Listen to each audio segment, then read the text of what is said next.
I'd like to give a hearty thank you and hello to everyone who pushed us on International Podcast Day. Yeah, woo, we're the best. Yeah. A lot of nice people out there like listening, so they told other people to listen.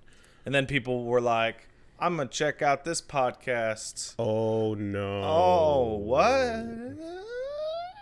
Yeah, it's kind of interesting seeing how the difference between people who have been listening for a long time and like kind of, you know, more or less talking about like the changes and how things are different, whereas other people are walking in for the first time going, what the fuck is this room? Am I going to get on a list by listening to this podcast? Why? I dear God, I touched the doorknob. That's right. You'll get on the list of cool kids. Tell your friends. Why did I touch the doorknob? Oh, I've caught it now. It's too late. You're inside. Ew. You've breathed it in by clicking play, I suppose. That I don't like this brand of meme.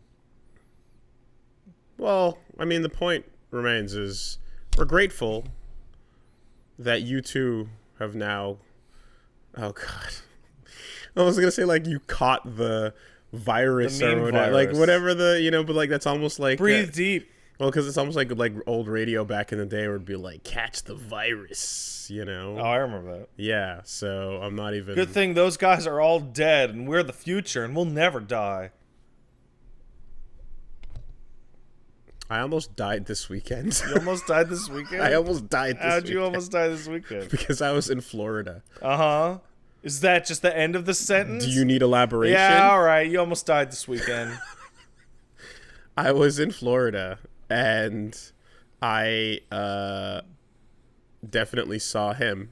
Oh, you saw him? I was expecting to see him at some point. Did you see him, like, right away? It wasn't right away. Okay. I had 2 days of wondering where he would be. Yeah. And I thought that the fact that I would be more or less contained to a small hotel strip area. You'd be like, they don't let him in. The chances are low if you stand still. Yeah, if you stand still, they can't see you. They can't see you. So you expect, okay, Florida man's just going to walk on, but nope. No. There he was. He was there. It's 3 a.m. I was heading out to Walgreens. That's where, yeah. You know, you're saying the Florida man trigger words. I am. I was heading out to Walgreens. It was 3 a.m, 3:42 actually. Yeah. I was coming back from the venue. Played some nice, long, good-ass games of Sam Show. That's correct. And I wanted to get me some stuff for the next morning. Mm-hmm. So on the way over, there he was. He's standing in the parking lot. Mm-hmm.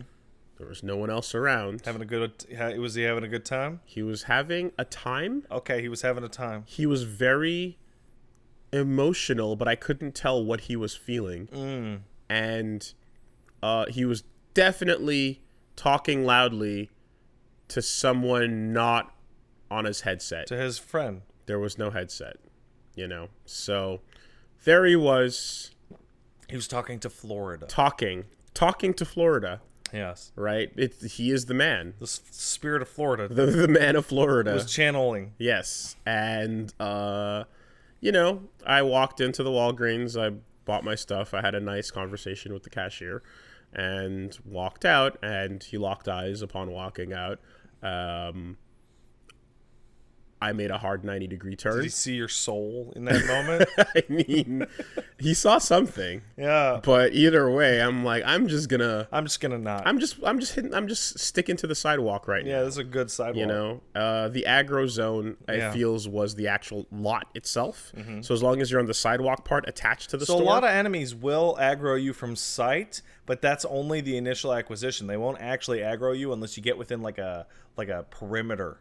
Yeah, no, Florida man is more like a Lionel. Okay. He'll see you and he'll stop. Yeah. And take notice. Yes. But the next actions are on you. Yeah. You have to get within that barrier, invisible zone. What you choose to do from here, now that I've acknowledged you, now that the speaking has stopped, yes, and I've locked onto you, what you choose to do from here determines the rest of the encounter. See, I'll be real. I've encountered Florida man variants, regional Florida man variants around here, and there's always, to me, that expansion team. That part is always the worst part because I don't want to walk towards the Florida man regional, I want to walk away. However, walking away means that I can't see them anymore. There's that. Which sucks shit if it's late at night. Notice that I didn't say I did a 180. You said a 90. Exactly. You know what's at 90 degrees? Your peripheral vision. That's right. For a bit, anyway. Well, and then you hit the corner and you're good. And then you just run. Well, no. But that was there, you know. And yeah, like I said, it's like if you have somebody that's walking and chanting and talking and doing their thing, having a good time, right? They're locked in, right? But when that stops because they notice you, that's the problem. Yeah, that's the bad. I am very glad to let you continue whatever important task you were doing, sir. Yeah, yeah. So, so there he was. You know, that was that. There's something else I noticed about America, and it's something that I've noticed a while ago, but it wasn't until this time that I actually mentally took note that I'm like, I'm going to bring this up. All right. On the podcast, because I don't know if it's all right, just America, me. you guys ready? Yeah, this is one of those things where I'm like, maybe I'm just naive, maybe I'm just super Canadian. Who knows? But I wanted to throw it out there and see if anybody knows what this is about. All right, America, what's the deal with every single time I've been in a state that is more southern area? Let's say below Mason-Dixie, I guess. I mean, not below New York State. Anyway, sure. Like, yeah. I feel like if I've ever been out late at that point, there is 100% of the time a car in a parking lot that is otherwise empty, and the car is on, and no one knows what's going on. That is really bizarre. Very. But it's also very...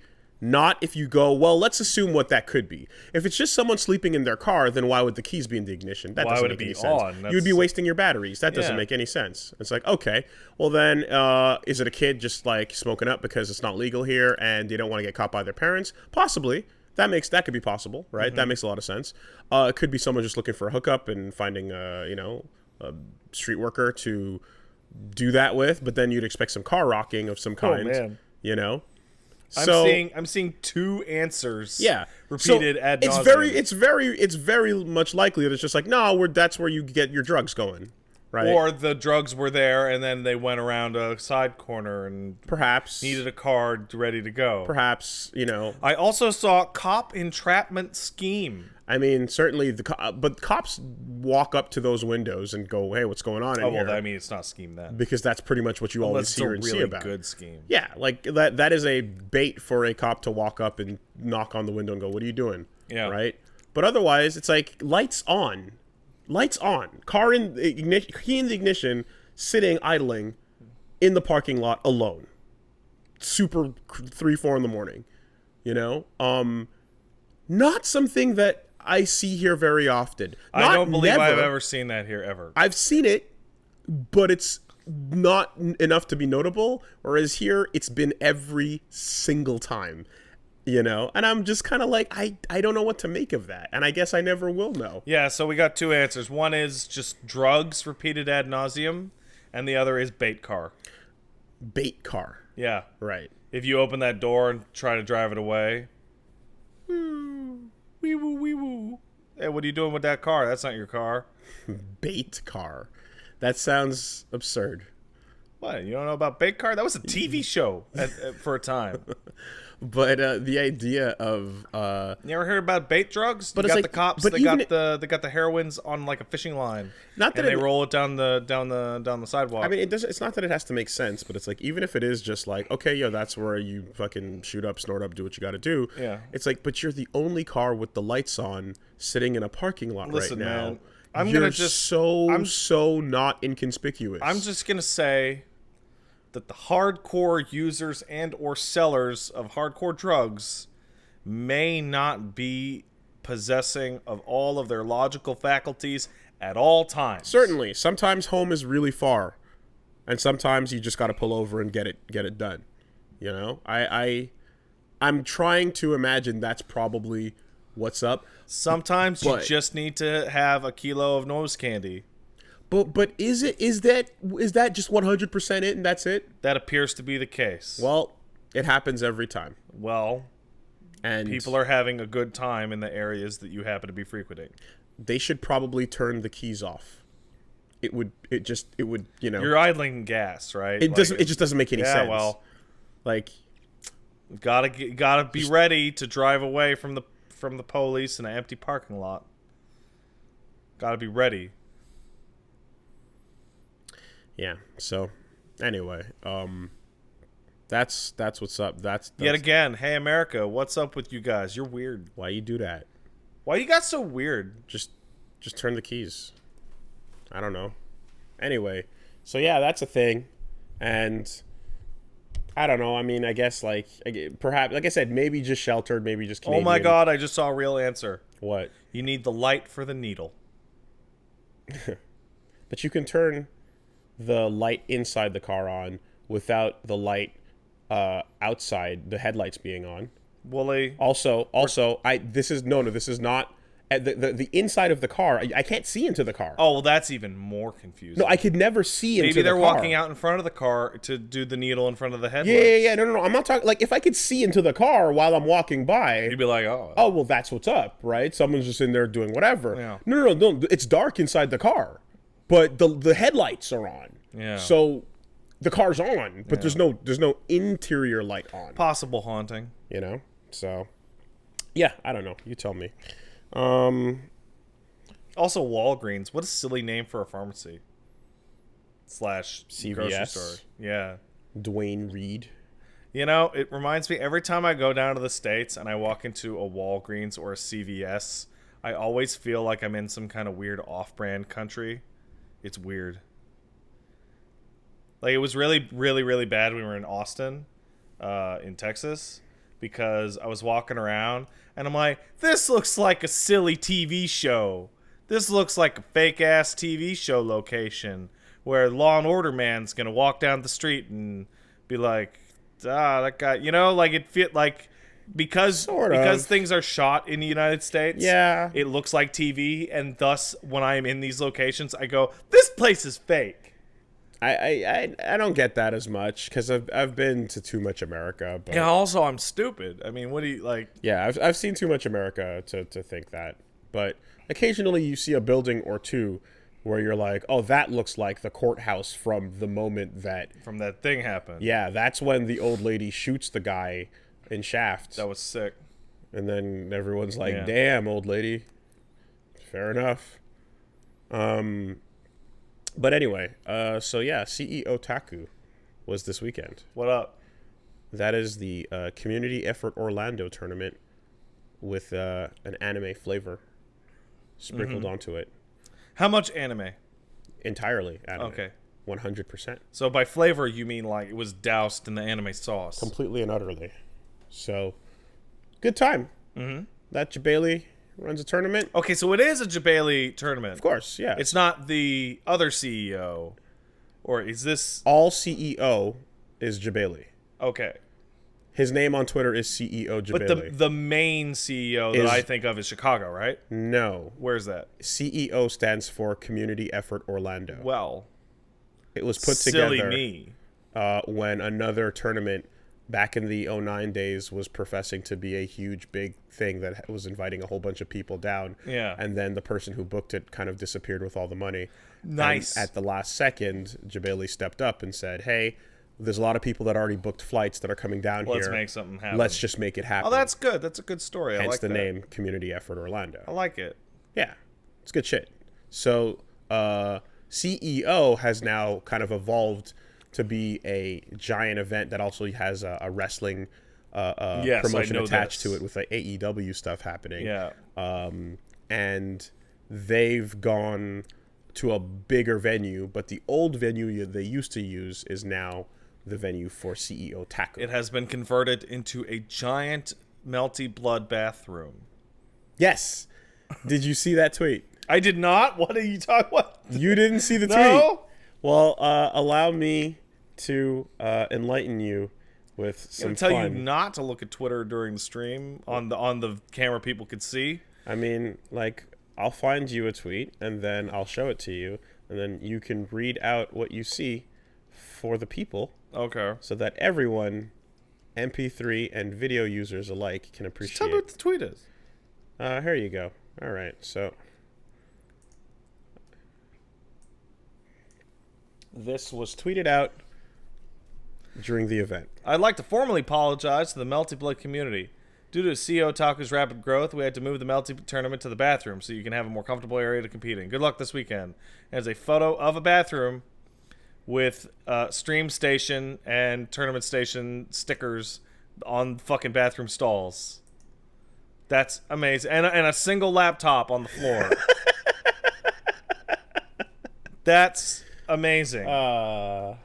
Fighting game culture is so fucking stupid. I love it. It's that's a lol. That's a fun one. I love it.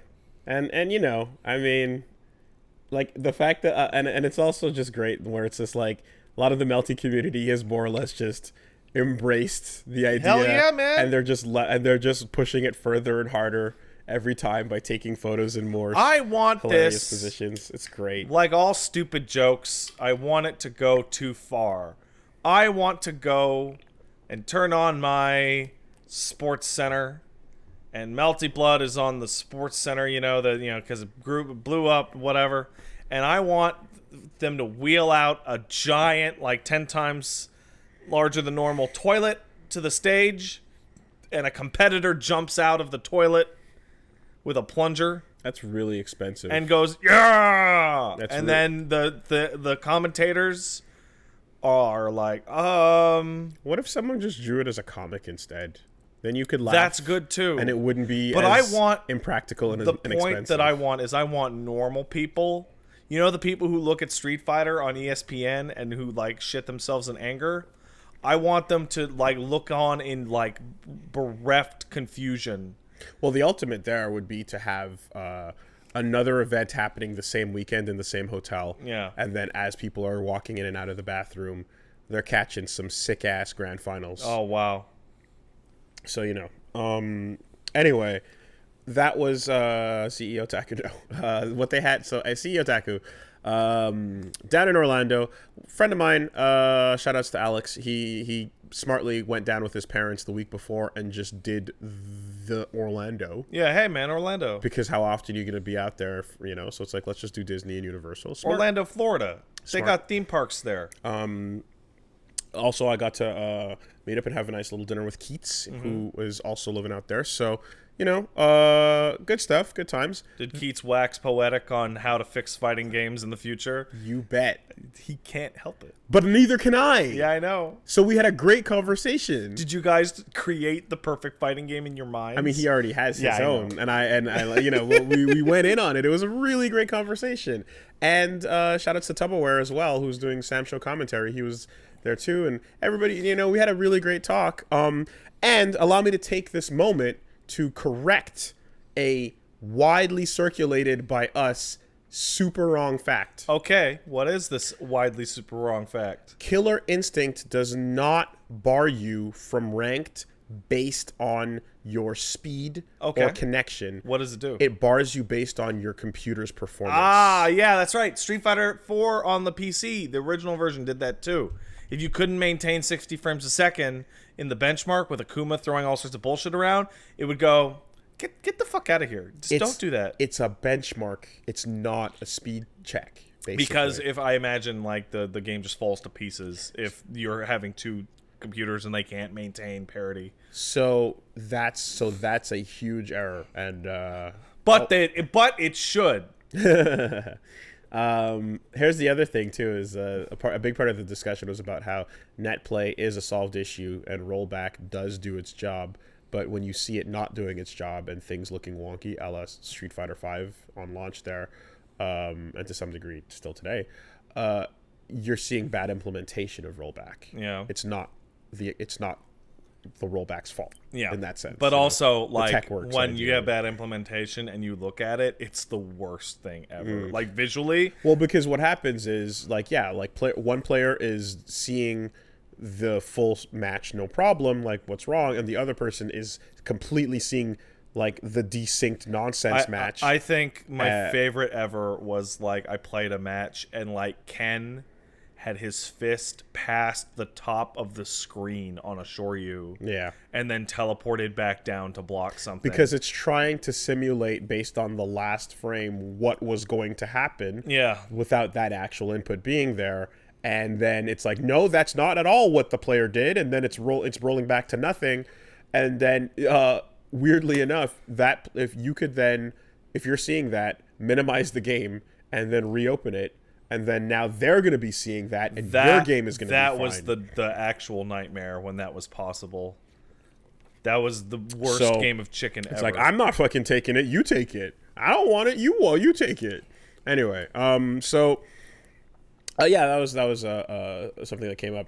But yes, actual CEO Taku. So I guess first things first, right up front, it's a really interesting thing now that some tournaments are doing that I think I like. Especially if it's run smoothly, is Fridays you run no brackets. You just have stations, no brackets, fun setups, events, and maybe like a 5v5, some kind of fun. So that's thing. only going to work for tournaments of certain scale, I assume. But this is a pretty big one. But they made it work, and then you just do all brackets on Saturday and then Sunday finals, right? And so Friday everyone gets to just chill and enjoy the tournament and have a really relaxed time. Mm-hmm. That's a really smooth way to do it. I enjoyed it a lot. Most tournaments I know start on Friday and then move all the way through. But in this case, they made it work. And everyone had a really fun Friday just playing casuals, going to the BYOC room. That's also excellent for people that want to compete but are in the Orlando area and are like, dude, I got to work Friday. Yeah. Like, I just got to go to work. Yeah, you actually don't have to show up until Saturday to play, so really cool there. And especially in this case because Arxis was in town and they were showing off their games. Yeah. So they had their setup. They were showing off Uniclear, which, they had a couple playable characters. I think it was like a 6-character build or so. Mm-hmm. Tons of system changes and new characters and stuff coming. New version of Under Night. Yeah. Not much else to say. Was the game any clearer to you?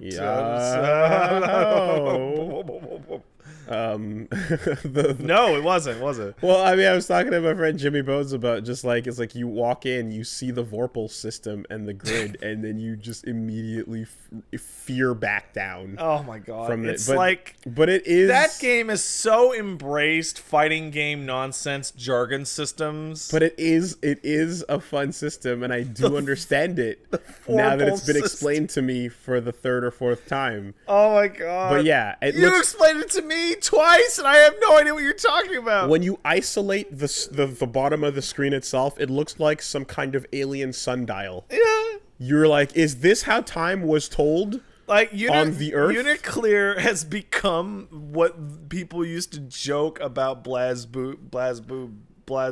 Yes. BlazBoo. Yeah, with the extra bars and systems. Yeah, no. There's a tug of war with little Evo squares, and then a clock spinning around the edge of that, and then occasionally some of it breaks. Yeah. But anyway, so they had that set up. Right next to that, they had Grand Blue Fantasy Versus, which had the new character Percival in it, who is a big boy. Did money shoot out of the screen when you played it? Money did not shoot out of the screen, but people hungry for money were planting their asses in those chairs and not moving them. So I will say one thing about Grand Blue Fantasy Versus, as somebody who hasn't played it and barely watched it, but I did look at their Mobage. They have a shit zillion like that. That is a game that, like, man, everyone is going to be miserable with the roster because there are like 300 fucking characters to choose from, and they're all of them are somebody's favorite. Yep. So you might not get yours for a while, right? Or ever, because they're not going to put out a 250 person fighting game. Yeah. Well, that's so Grand Blue and Fate. That's the strength is it's Pokemon characters. Yeah, it's the Pokemon thing. Yeah, it's like when they did Pokken. You're like, oh yeah, cool. So and so got in. Mm-hmm. Oh no, Dialga. It's like, yeah, no. Yeah, it's but not gonna... there is that arcade machine you can go sit at and just play the phone game with prettier graphics, and it'll print your cards out. So if people want, like, they can actually just go get that Pokemon. Yeah. I want my guy experience, and then you can print out every version of Archer. Yeah. And so on and Saber. so forth. And Xerxes. And Berserker. And Lancer. And other Lancer. Mm-hmm. And Saber. Mm-hmm. And then Unlimited Blade Works. Thomas Edison. And then who's a Catman. Other Unlimited Blade Works. Yeah. I want to point out that Fate would probably be less incredibly confusing to everyone if dozens of characters were not referred to primarily as their class. But they're hiding what their classes are, so that no one will know their true identities. Whatever, man. If people know their true identities, then it's like, oh no, I know you're John of Arc. All I need to know is to put more cake into Jean Alter's mouth so she gets fat. That's what I see on Twitter the most. All I need to know is the more evil you get, the more darker you get. Just like real life. So that when you turn Mormons, you turn black, you turn evil. That's the Fate way.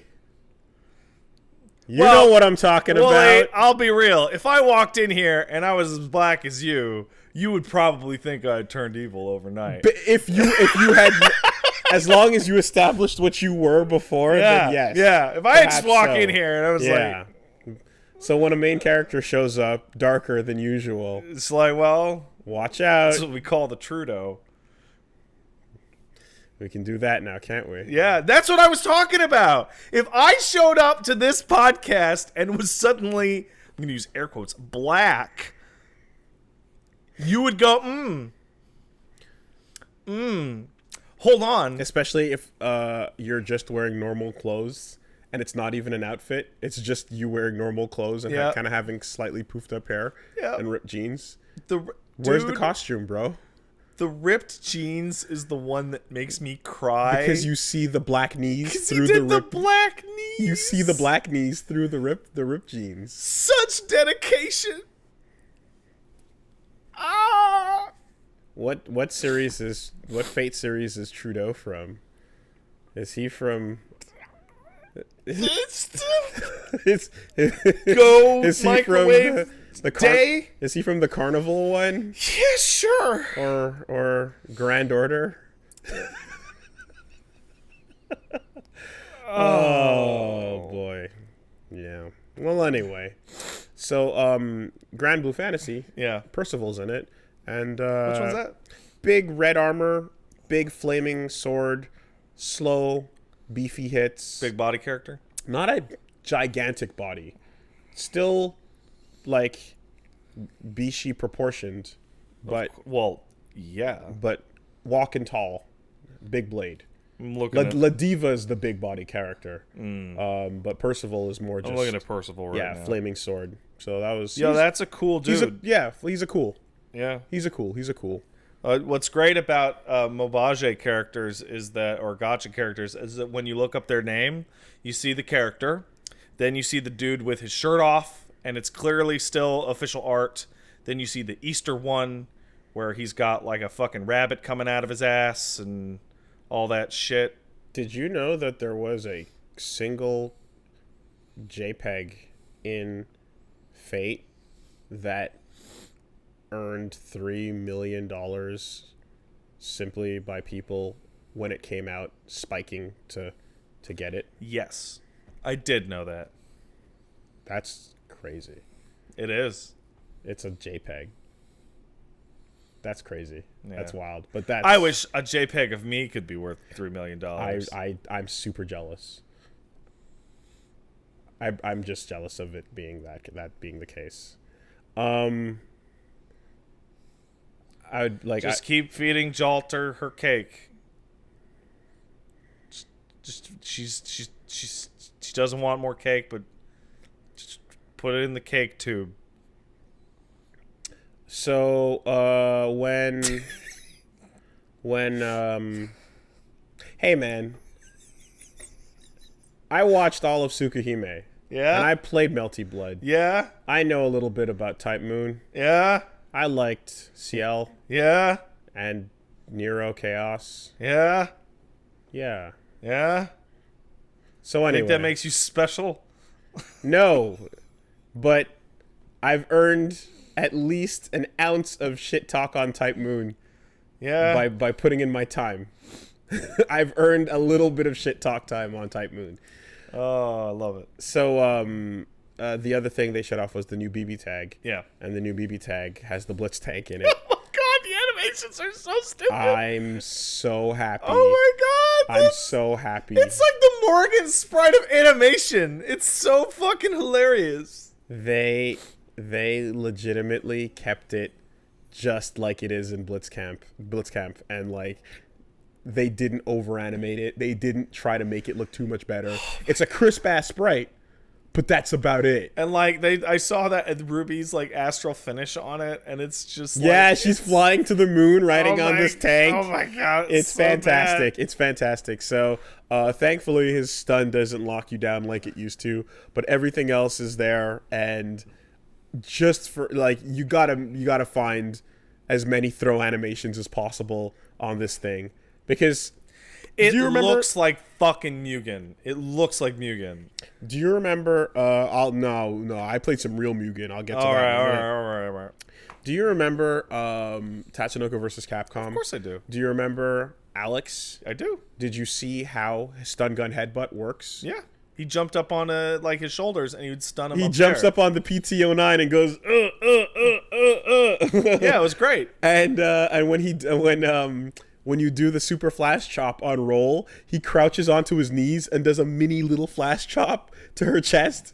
It's hilarious. He's like, Yeah, it's great. You know, like they actually customize the animations in those contexts. So in this case, they're not doing that because it's fucking sprites. So we get to just watch this giant beefy blitz tank get whatever Tager busted or he just slides around on the screen. Yeah, no, that's fun. Also, a lot of wild new things they did to that game. It's much more colorful now. Really? Yeah, actually, there's a lot of brighter backgrounds. There's some overhaul in terms of like presentation. Moves are now clearer. Systems are more clearer when they're announced, but still not completely, because as Keats rightfully pointed out, it's like that's the game where the flashing blue character is the one you're not supposed to hit. And I was like, oh my God, it's true. That's such an oversight. You know, at least Marvel has an arrow pointing at you. It's super true. But anyway, but there was a crowd popping off over the details of how the characters were being implemented and what was going on. Mm-hmm. And one of the big pop-offs I'm happy I was there for was we all saw Akihiko for 1 second put his hands up and then do a little thumbs up. And it's like, oh, motherfuck, they gave him his counter back. So that was one of the things that was missing. That's a pretty big deal for him, because he could just catch what you do and do a fucking rush punch off of it. So I'm really curious to see if they made it as good as it used to be there, because that could be a huge deal for an already pretty good character. Right next to that setup was, you want to talk about Mugen? We can talk about Mugen. Okay. There's a fighting game. It's called Origin of Storms. It's being developed now, and they had a two character build sitting there, and gave it a shot. And it's like, yeah, this is a very hyper, fast-paced Marvel type game, you know. But what they did was, the developers also said, hey, like, we can make something, because Sages is coming up, and that's the Sega fan game festival. Mm-hmm. And they're like, everyone loves, like, the Sonic fan game community is huge. Let's just grab some Sonic models and lay them on top of our fighting game. That's where that came from. And now we've got Marvel Sonic. And you've got a game that is basically, what if Sonic the Fighters didn't suck? Yeah. Because this thing is legitimately crazy. So Sonic Smackdown is what they made. They made it in 4 weeks. And Like, just staple the Sonic on top of it. 100%. Yeah, that's great. Right? They literally just grabbed Sonic, Knuckles, Tails, Shadow, Rouge, and Metal Sonic. Yeah, that's good. Slapped it all together, and you got yourself a fucking fighter. It is wild. It is hyper fast. It is nonsense. You are getting burst and meter all over the place. You can just... It is off the chain. And I had a really fun time playing that. I sat down, played it with Jimmy, and like I found some shit. And I'm like, okay, here we go. I found the good shit. Because he was playing a character that he's a Shadow. His super is that he does summon swords. And then he teleports behind you. And then he does projectiles that are out for a couple seconds and then track to you. So I'm like, oh, it's just Virgil. Yeah. And then I picked Metal Sonic, and Metal Sonic has a giant overhead, and then you do his super, and it's a bionic arm. Yeah. And then he's got these spins that shoot him all over the place. So I'm like, oh, this is Spencer, except also combined with What If Blanca was in Marvel. I think I found my main. And I proceeded to thrash pretty hard. So hard, in fact, that when I got back there the next day on Saturday, they were like, hey, Wooly, so we nerfed your character last night because that was a little bit nuts. And I was like, what the fuck? Wooly, I got nerfed in 24 hours. That's the fastest nerf ever. And then I sat down and I played again. And I played against the devs and I played against Jimmy. And I continued to fucking wreck shop. All they needed to nerf him harder. Good job ruining that character. And then I heard that they had a tournament and Metal Sonic won, and then they're like, on the way out of the tournament, they're like, yeah, so we nerfed him again. Yep. And then I ran a stream yesterday on Get Into Fighting Games, and we played, and I did not lose a fucking match, and it was amazing. And then they sent me a tweet going, hey, Wooly, we nerfed him again. You can't nerf me. Stop it. You can't nerf this. Yeah, you can. Call me Diva. All you got to do is just keep doing it. Eventually, it'll hit a breaking point. Oh my god. Yeah. It's that's a quick turnaround, dude. That's a quick turnaround. Tails is basically like Rocket Raccoon, laying traps everywhere, going nuts. Like, it's legitimate, wacky, crazy post-tournament shenanigans. Yeah. In the best way, and like everyone is just hearing. Like, oh no, from like, and then rings spilling out from, oh my god, and it's blasting super loud at the other end of the venue, you know, and you're just like, yeah, they know what they're doing, they know what's going on. So that was a Sonic Smackdown, which the stream was yesterday, but that's fucking dumb. Video should be popping up soon over on Wooly Versus because we did more Get Into Fighting Games. Oh man, sorry, I keep yawning. I got fucking woken up by like 10 a.m. by a fucking phone call. You need a Red Bull? No, I had my Red Bull. Okay, do what you got to do. But thank you kindly. I just got to power through, man. So there's that. I enjoyed how many you could, you know, when you're playing like your Switch and you can feel like occasionally a couple people glancing, seeing what's going on over there. No. Oh, okay. I've never actually played my Switch out of its dock. Oh, wow. Okay. Well, I've had a couple of instances of like I'm playing it on the plane or at an airport or something, and then, you know, I've been that person. I've been like, oh, what's going on over there? Yeah. So usually you kind of just get like, if there's like an 8-year-old running around, he'll come over and just kind of stare at what you're playing for a while. That's pretty normal. Yeah. This time around, I enjoyed everyone staring at Sayonara Wild Hearts as I was playing it on the plane, so that was cool. Is that a music video? No, it's a video game. You can play it. There's a new game coming out this week called Crossnick Plus, Cross NIQ Plus. That's a pretty fun puzzle game. Played that as well on the channel. Check it out. It's basically like this is one where when you see the mechanic, you kind of have a bit of an aneurysm going, oh, fuck me, this is going to be really hard to... Yeah.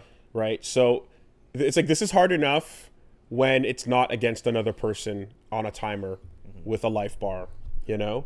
But the mechanic mainly here is you have a giant square of a bunch of mini squares which then have colors, and you are Rubik's cubing entire lines and rows together. And to get big points, you have to do like a cross so that all the colors are doing a horizontal and a vertical. And it takes more than a second to get your brain into Rubik's solving mode. Yeah, my brain doesn't go into Rubik's solving mode, so I might have a trouble. It's not like it's a 3D cube. I mean, it's one dimension, it's one surface, but it's still more than enough to be like, yeah, on a regular basis. So that's gonna be coming up as well over on Willy versus. Is that like a half-hour video of you going It's me and Reggie and Min all going for a while. Sick. So yeah. But how do like the tutorial walks you through it, and it takes a while for it to click. Yeah. And then it does, and then it's fun, but it still hurts. I think probably the most humiliating thing that I can think of is when you're playing a game and you go through and you're reading the tutorial, and then you do what the tutorial asks you to do, and it works, and it goes great, and I go, I don't know, I don't get it. Sure. Right? Sure. You're just like, I did it. But why? Why did it do that? It's like, I did it, but did you? I didn't. I just did what you said. Video game. Yeah. Speaking of doing what video game says. Yeah. You play that fucking Goose Game, bro? I did play that Goose Game. Did you beat that Goose Game? I did beat that Goose Game. How fucking good is that Goose Game, bro? Yo, there's a tweet that I've been thinking about all week. Everybody's been thinking about that same tweet. Is it the tweet where it's like, video game companies are all like, gamers want giant open worlds with sick graphics for their $60, man. And then it's like, gamers are like, haha, I'm an angry goose. Honk. Oh, I was more along the lines of men only want one thing, and it's fucking disgusting. Honk. Yo, that game's incredible. Yep. It's insanely short. Holy shit. But it's amazing. And it does a really good job of like letting you figure out how to be a fucking goose. It's Hitman. And then you're a Hitman Goose, yeah? Yeah. Yeah. But instead of murder, it's let's see if I can make the old man fall on his bum. Which is hilarious because I didn't know what the goals were going to be, but I went in with full-on designs of being an asshole. Yeah. And it just so happens that the progression was tied to me being an asshole. Yeah. I had no idea that was going to be the case. Rake in the lake, man. But boy, was I happy that turned out to be what I was supposed to do. You know, there was more than a couple times where I was like, I just went and did that thing. Yeah. And then it was like, oh, yeah, you know, we wanted you to do that. Yeah, you got a secret progression. Yeah. Oh, did you fuck that kid's day up? You did. Yeah, good, cool. How many times? Did you find new ways to fuck it up? Yeah. Sick. You trap him in the phone booth, you steal his glasses, you trip him up, lock him in the garage. Make him buy back his fucking plane. Oh, yeah, that's not your plane, you dumb bitch. Good shit. And then, even though it's not a gameplay thing at all, sometimes when you would complete your task, would you honk and then spread your wings and then spin in a circle? Every single time. And doesn't it feel it does nothing other than it's time. Like assert dominance over the humans. Look at me. I am Goose. You owe me awe. So it's really funny because somebody watched both. Like I did a stream of it, and you did 2 parts of video. We both beat it, and people were like, "It's really funny how everyone approaches this in a different way." You approached it as Goose, as divine being here to smite, a god being. I was in Goose mode before I pressed start. Right, and I was just. What if I was a goose? Because it was literally just me acting like and doing the things that I would normally want to do, but don't. And just like, that game is a 2 to 3 hour nonstop. Got him. No. Like nonstop. It's incredible. No, I believe that like if one had to experience a moment of Goose consciousness, Yeah. you would be crushed underneath the ego Yeah. of the goose, and it's referring to itself as the royal we. Yeah. You know? I've been saying this for years and years and years. It applies obviously to geese, but most birds. Birds are the only animal type that wholesale refuse man's ascendancy. They refuse. Pigeons don't move. Ducks will attack children for fun. Birds will shit on you on purpose. Crows will rob you. They don't care. You see that video of that ostrich kicking that guy and then like running away, like going, ha ha ha ha. I mean, you can scatter a bunch of pigeons, and seagulls will sometimes fuck off depending on how used to people they are, right? But like, there's always that thing. Like, I remember dude that lived near me, back in the day would always tell me about like him having a friend where like dude came. He didn't live in downtown area, so he wasn't used to seeing like fucking pigeons everywhere that just didn't give a fuck, and like the pigeon that gave so few fucks that the dude just picked it up, and the pigeon's like, "What are you doing?" And then he just put it back down, and it was like, "What the fuck was that, man?" They don't give a shit. They're not afraid of you. Fuck, dude. What are you gonna do? Yeah. No, there's an old ass ancient internet gif of the pigeon crossing the street as the double-decker bus swerves by it, and like 8 wheels weave in and out, and it just zooms in on it like no fear. Not a single fuck was given this day, you know. So my favorite is going past like malls and stuff, and you see the pigeons just sitting on the anti-pigeon spikes. Great. They don't care. Yeah. So all that to say, you know, Goose Game, Untitled Goose Game, that is, by House. Alternatively, if you're in Japan, the Here Comes the Mischievous Goose. Here Comes the Mischievous Goose. What a good name. Fuck me, that's such a good title. It's such a good title for not English. Yeah. Man. So the whole time, I'm like, man, this is the most British game ever. Like, it's in a little British village, and it's it's the goose. And not even remotely. And then I'm like, this is just like Hot Fuzz. And then you get to the end, and it's just like Hot Fuzz. And then you get to the credits, it's like, oh, it's a bunch of Australians. Actually, I said not even remotely, but it's quite literally remotely British. Yeah. So, it really is. And, I mean, I don't know how you went about things, but we went about things in such a way where there was a nice big pop-off at the reveal at the end. Oh, there was. Okay, so you didn't catch it early. No, I did not catch it early. Good. Yeah. Go get Untitled Goose Game, and probably get it for the Switch. Yeah.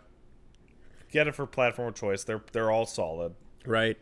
Once again, it's a new week, and I'm pushing a short but great experience. Goose Game made me giggle for an entire afternoon.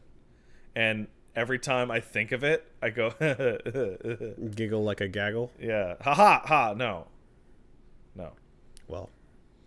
Goose are terrible. Crows are nice. It is a shame that crows got a murder of crows because crows are nice.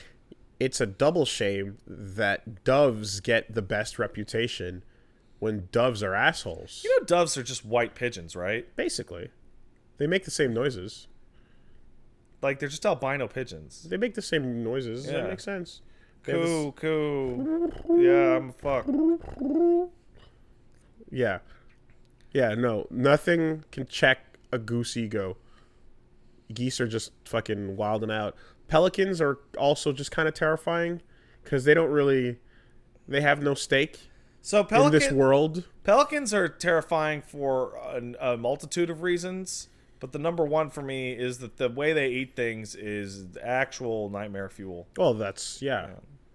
If you do want some nightmare fuel and you're wondering why geese are such assholes and why everyone's afraid of them, geese can bite you. You would think that their bills can't bite you for shit. Go look up what a goose mouth looks like. They have serrated teeth on the top and bottom of their bills, as well as the sides of their tongue. It's a horror mouth. It's a bad one. That's a horror mouth. They bite the fucking shit out of you. I brought it up during the video, but do you remember that episode of Rugrats when the goose gets Grandpa's dentures? Yes. And it chases after the kids? I do. Holy fuck, dude. That shit never went away. It stuck with me. It stuck with me so hard.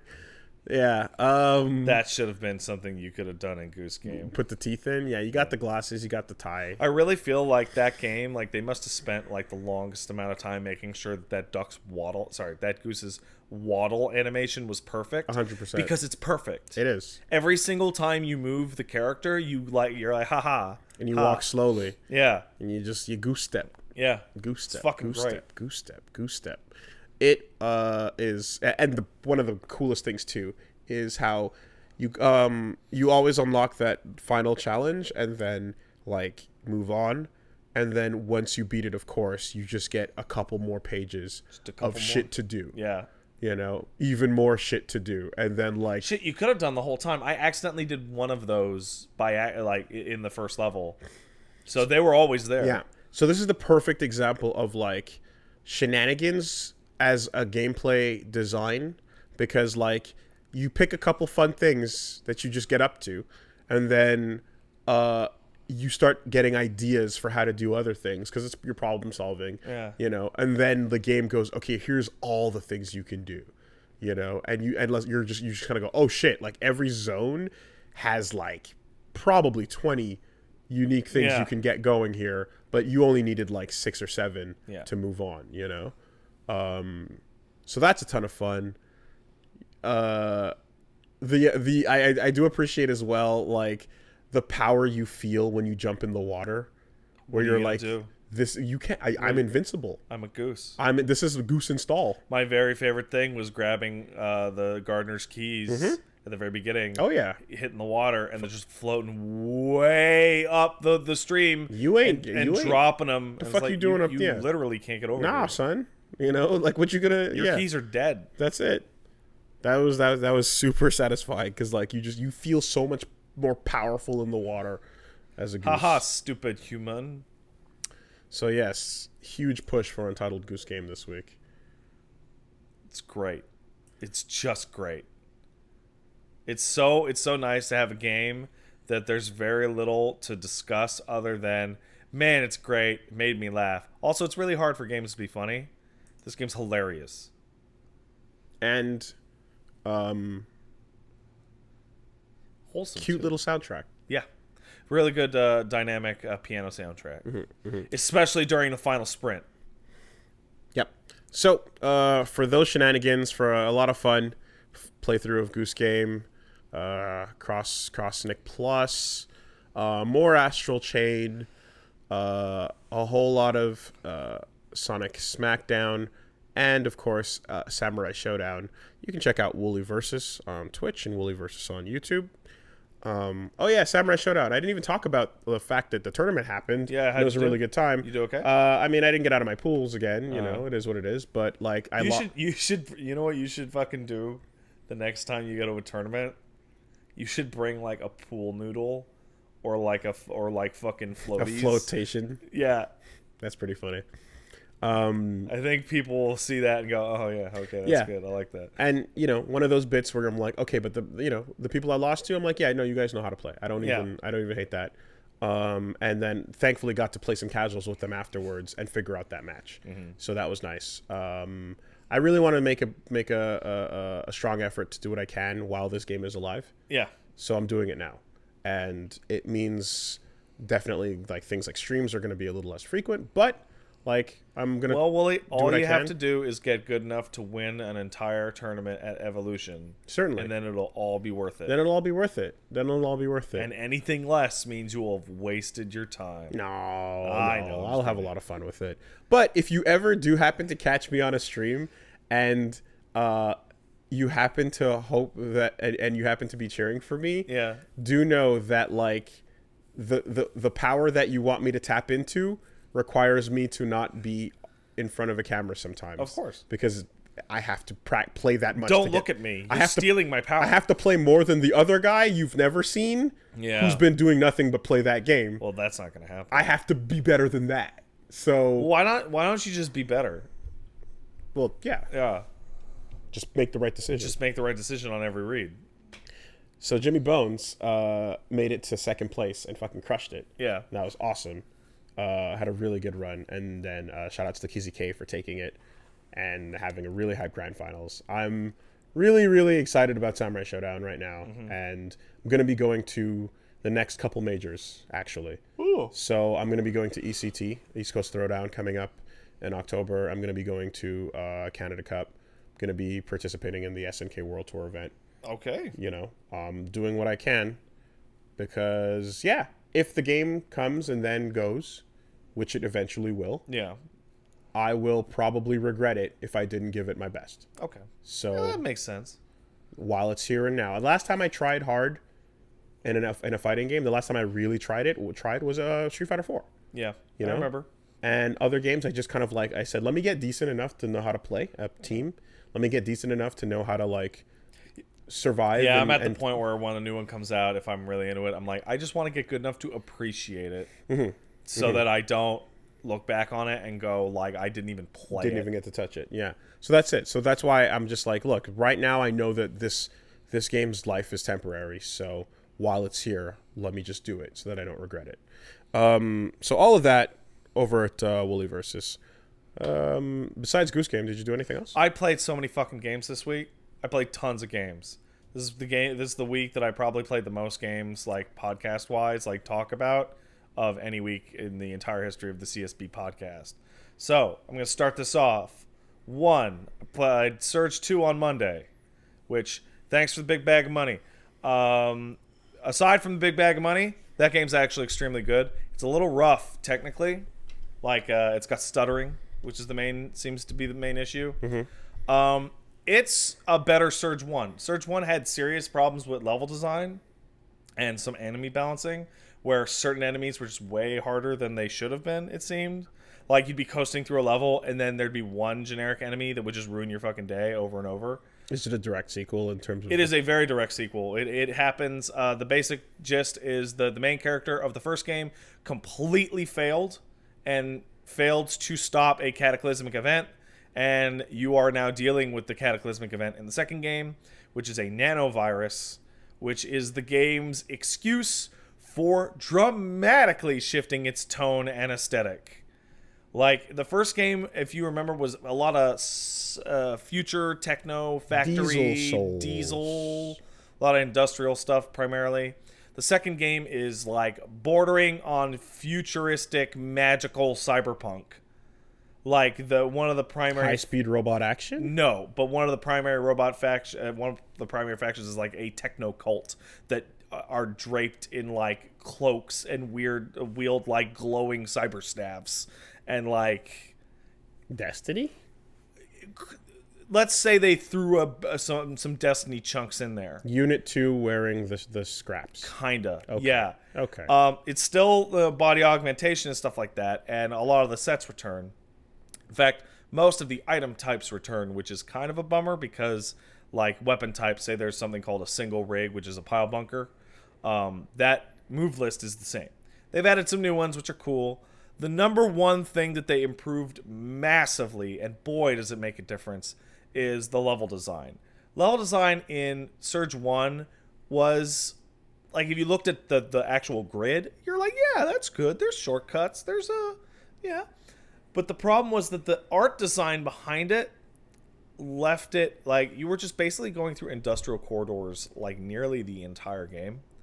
And they were so similar and so, like, flat that you would get lost really, really easy. And there's no map, of course. No map.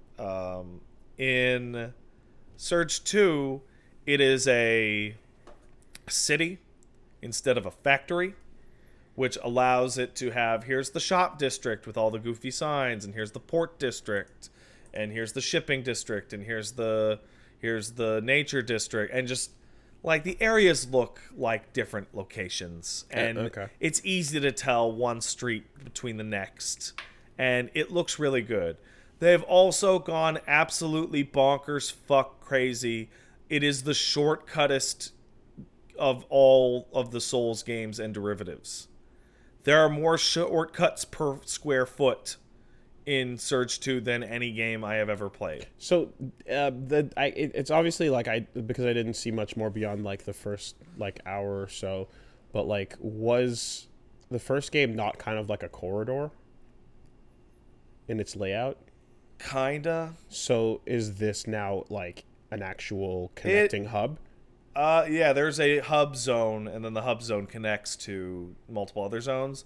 You will have to progress it as a corridor in that it loops around, but same thing as a Souls game, where those levels, in many cases, have to be tackled in a certain order. But yeah, it's Surge 1, but much better. Like, it's better. The boss fights are still terrible, though. Like, they're just bad. The system they created with the limb targeting stuff, it just doesn't work very well on gigantic enemies. Did they double down? No, there's actually, it feels like there's the same amount, but there's much better stuff in between it. Did that game have any kind of, like, fighting other NPCs that are just like you? Yes! In fact, the first boss is that. Okay. And it's okay. It's better than it was in Surge 1, but not much. Okay. I also played Code Vein. Yeah, that's out now. Which came out, which is really funny. I was going to take a look at that later this week, to talk about that in the same week that I talk about Surge 2, because that is the anti-Surge. It is the total opposite in every way. Aesthetically, instead of going for grungy, filthy cyberpunk that has kind of performance problems, it's Kirito. It runs immaculately, and it is a God Eater game. It is a Sword Art Online, like, and big eyes, giant fucking floating wabos. Kirito head on big titties. Big titties and the and armor. Biggest. Also, and big Western armor. It is absolutely absurd how anime it is, to the point where you're in the whole area you're in is a destroyed hellscape, ruins of a modern city with all these evil barbs going everywhere, and then you're in your base. Your base is like a chill bar, but it's still in like a ruined building. And then you go out to the back, and right next to like your rooms that you would sleep is the hot springs. And you go to the hot springs, and you're in a towel, and all the characters that you're friends with also come out in their towels, and they all just chill in the hot springs. And when you hit the button, it zooms in on every character in order so that you can take photos of them in the photo mode. And it's just like... Souls. It's wow. Hot springs, onsen souls. Just fucking wow. Whereas Surge is obsessed with chunky feeling. Like it doesn't want flow. It wants like bang. It wants like the feeling of like banging a hammer against like a steel rod. This is all floaty and slippery and anime feeling. Like it feels like an anime action game. And whereas Surge is all about gearing up, like you get a full set and the set bonus and stuff like that, Code Vein has almost no gear at all, which is really bizarre for a Souls game. You have your weapon, you have your shirt, and that's it for gear. The difference is that classes, it does that thing where you earn a class, and the class will be like Berserker or Mage, and you put points into buying the skills for it, and then you can equip any of them at any time, and equip any compatible skills or passives that fit with it. So they both want you to build characters, but Code Vein is just, it goes crazy. Like you buy out all the skills on Fighter, Rogue, Ranger, Mage, etc., and then you switch to Berserker, and you're custom filling on, I want extra stamina on this, and I want the move that does the giant jump with the great axe, and I want this, and I want this, and I want this. And it also has a magic system that desperately wants you to use abilities all the time, because hitting people just regains your Ichor, or your Ichor or whatever, which is your mana. And if you do backstabs or like like charge attacks, you gain maximum Ichor, or you essentially gain maximum mana until you rest. A big part of that game is also playing with your NPC. Yep. It's a huge mechanic. Your NPC is pretty much always with you. Yeah. And you can tell them to fuck off. Like a pawn or whatever. Yep. Right? They are... the game is much easier. Code Vein is much easier than almost any Souls game, and it is entirely due to the fact that your friendly character is aggro. Going hard on these enemies. Yeah. So there was a boss that was like, oh, this would be the boss I fought in the demo. I remember it being like, this would be a really brutal struggle, and it still is pretty challenging actually, but someone else drawing aggro is like having that. Also, that they're doing damage. Like they're doing real damage to bosses. it's like having that summon with you the whole time. Yeah. Overall, I think I like Code Vein a little better. I wish it just felt. I just wish there was more hit. How many bosses did you fight? I only fought one. The game's it spaces them out pretty well. The story is told really. It's nice to play a type of game like this that there's a fucking story with cutscenes and characters you talk to, where there's a plot. And they do a cool little memory thing. What I don't like about it, which is ironically Surge's strength, is that the environments in Code Vein are terrible. They are copy-pasted fucking God Eater levels in which they're just a bunch of corridors through a ruined area. And you have a dedicated map, like a real map. And the map even tracks where you've been. So you have like a footstep thing, like they added to... And the area is just really boring. And the enemies are nothing special either. It's about your character. I have a hypothesis that like might totally be wrong here, but like I'm trying to put my finger on something, and I don't know how to describe it exactly, but I think I'm gonna try. Code Vein makes me think of how I think there's like when it comes to like anime and anime games, there are games that are like there are games where it is the genre creates the world in a way, and there are games and anime where there is a anime flavoring that is a kind of like a base template, where the genre is then inserted in. Yes. What's the stock of this dish? The base, right. Is it chicken powder, vampires, or is it anime? and you kind of have this thing where it's like Astral Chain has it, Three Houses has it, there's things where it's like, okay, there's the look, there's the cast, there's the friends. It's about a bunch of young cool kids hanging out, possibly even like high schoolish vibes. The onsen thing you're describing is definitely going to be absurd. Something that'll be there. And then, but when the going gets tough and when the action starts, we go into the genre. But then we leave the genre to go back to the anime. It's fucking hilarious. Like the very first thing that happens in the game is you wake up and this fucking she is literally the maiden in white. She's a girl in white instead of maiden in black.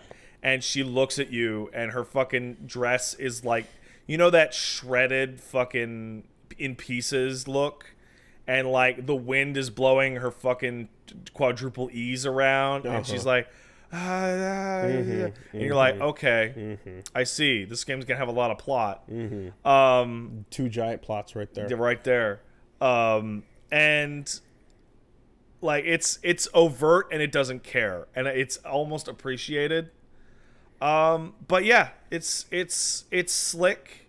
The character creation is astonishing. I'm sure you've seen some of that. The character customizer, it's incredible. The one that I saw before was not super crazy. The one in the full game is crazy. You can do all sorts of shit. Oh yeah, all sorts of shit. Yeah, you can do all sorts of shit. Do you want to wear hats on your knees?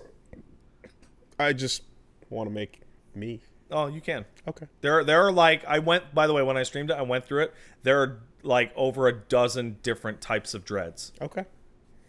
Like, are there like black features? No, you're always gonna look anime. You're gonna be an anime black person. No. Of course you're gonna be anime art style. I mean, like, are there browns or are there purples? So, the colors. Nothing's done purple in a while. It's just a joke. I checked that as well. I'm just fucking around. There are 6 or 7 different batches of skin tones, and so it will be like white, and here's 10 shades of white.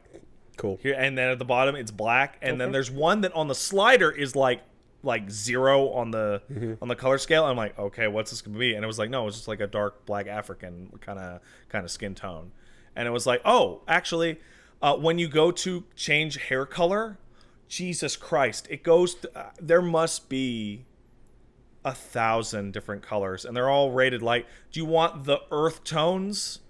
Do you want metallic shines? Do you want... like, it's fucking crazy. There are like 1,000 different eyebrows you can choose.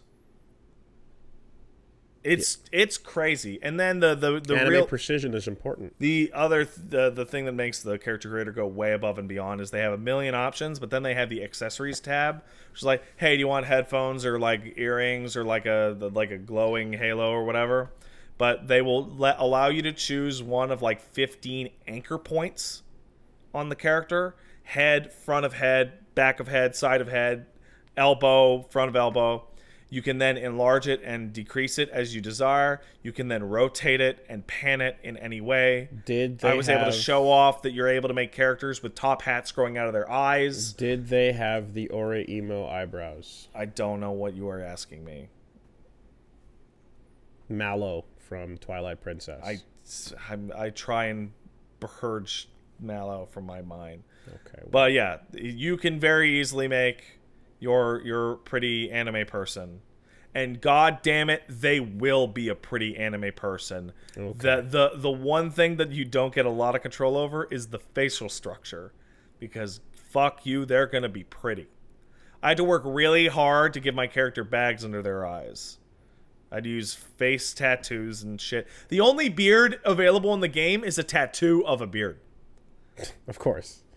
Of course. They're not. It's a little goatee. They're not going to spend assets putting a fucking facial hair on teenage cool kids. But do you know what you can do?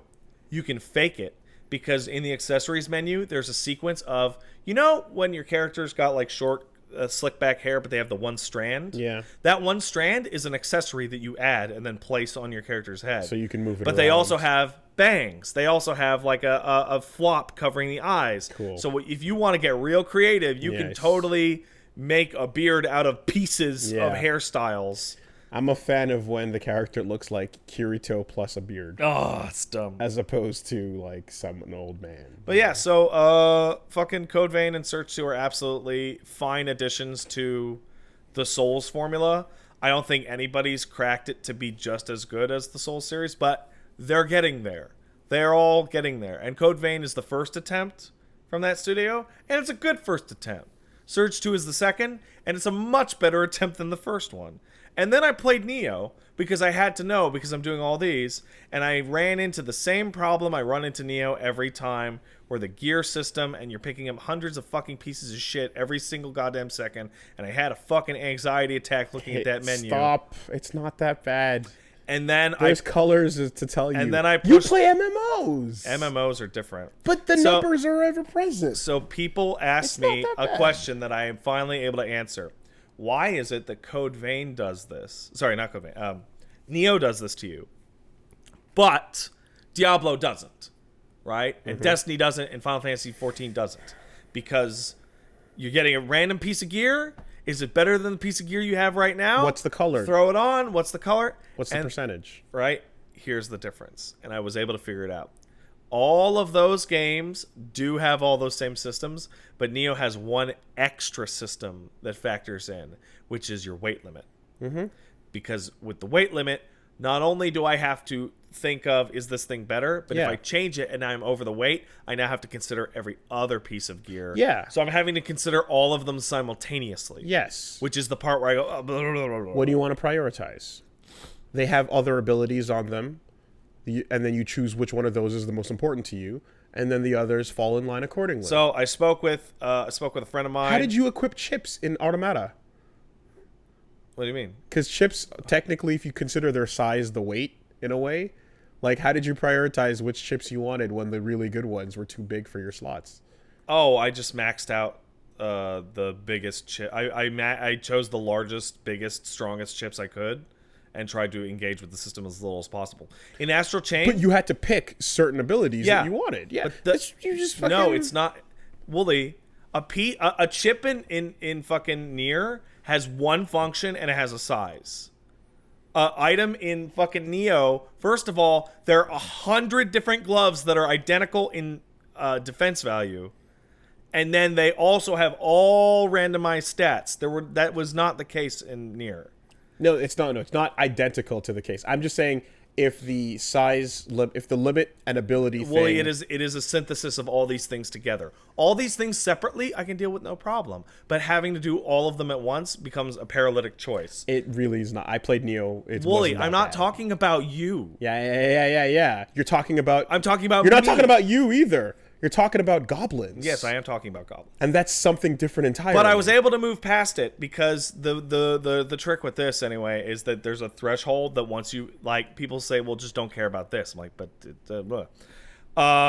after I went a couple levels, I was able to determine, man, you are burning through gear so fast. Like you could switch your chest armor like 5 times in a mission to the point where I'm like, I'm just not going to change items in mid-mission because it's taking up, like, an actual half hour.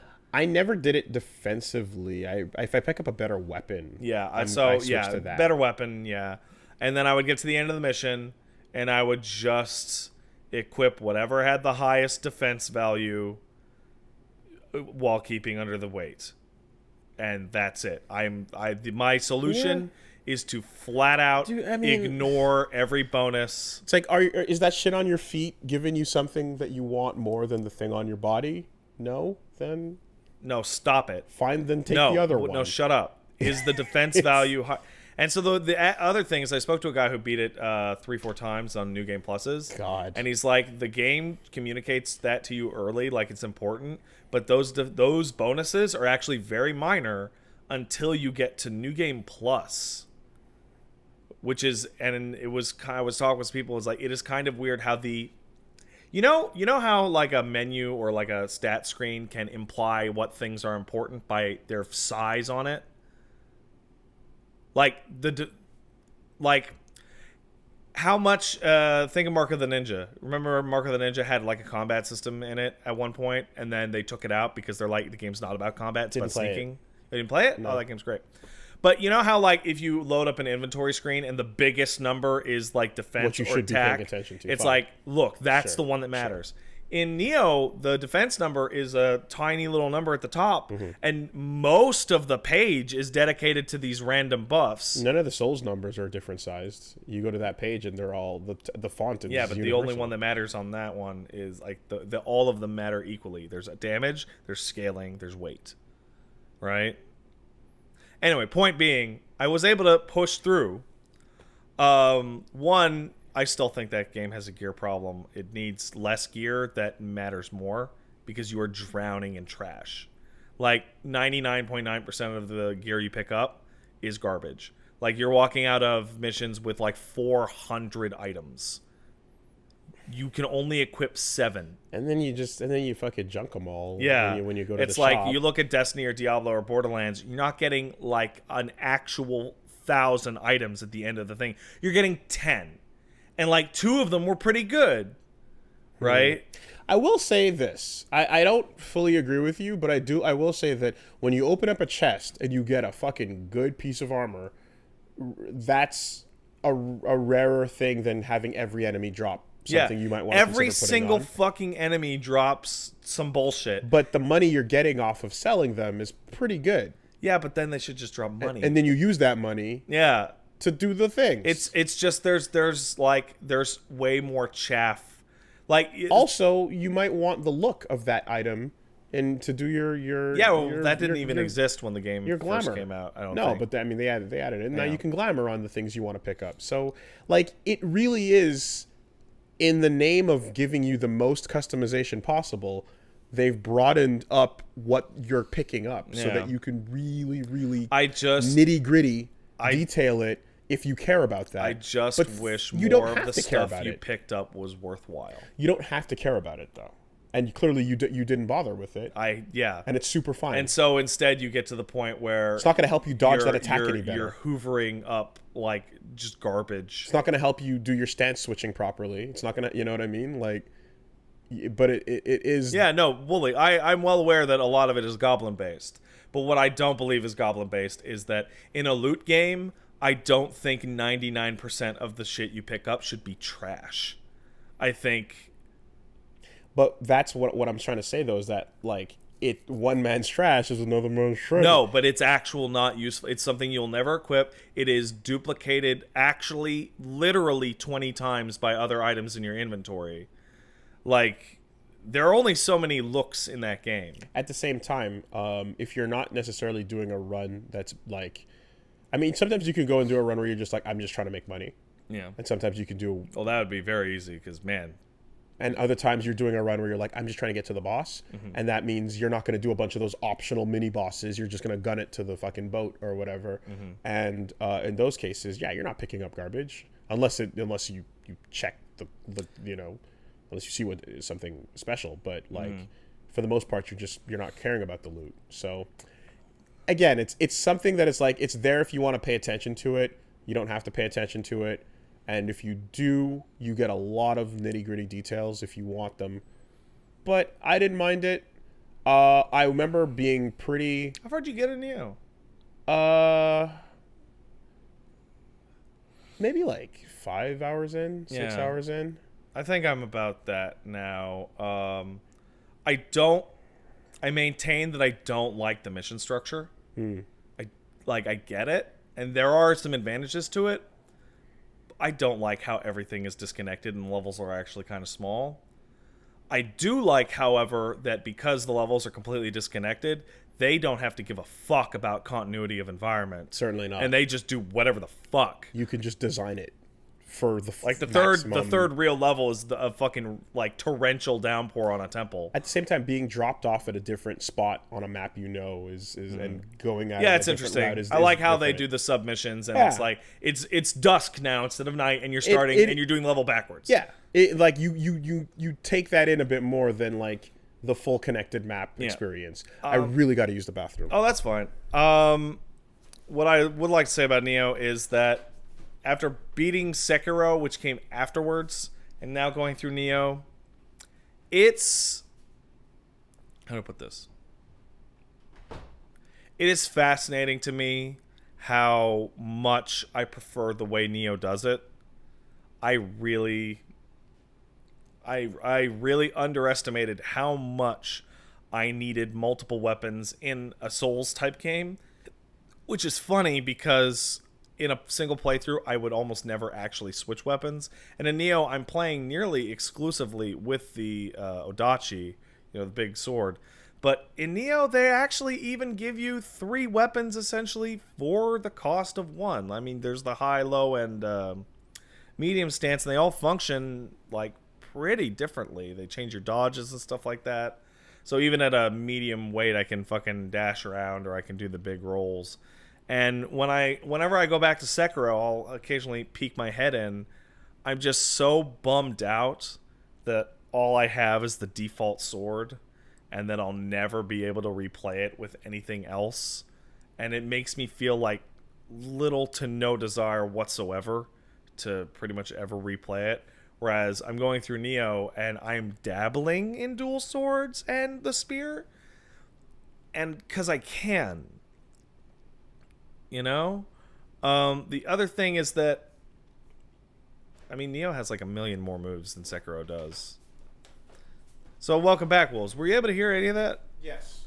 Neo's moveset is gigantic compared to Sekiro's. Sekiro's sword is super boring, and like the thing that keeps it interesting is the way the bosses interact with it. Yeah. And the way you have engaging sword fights with the bosses is really cool.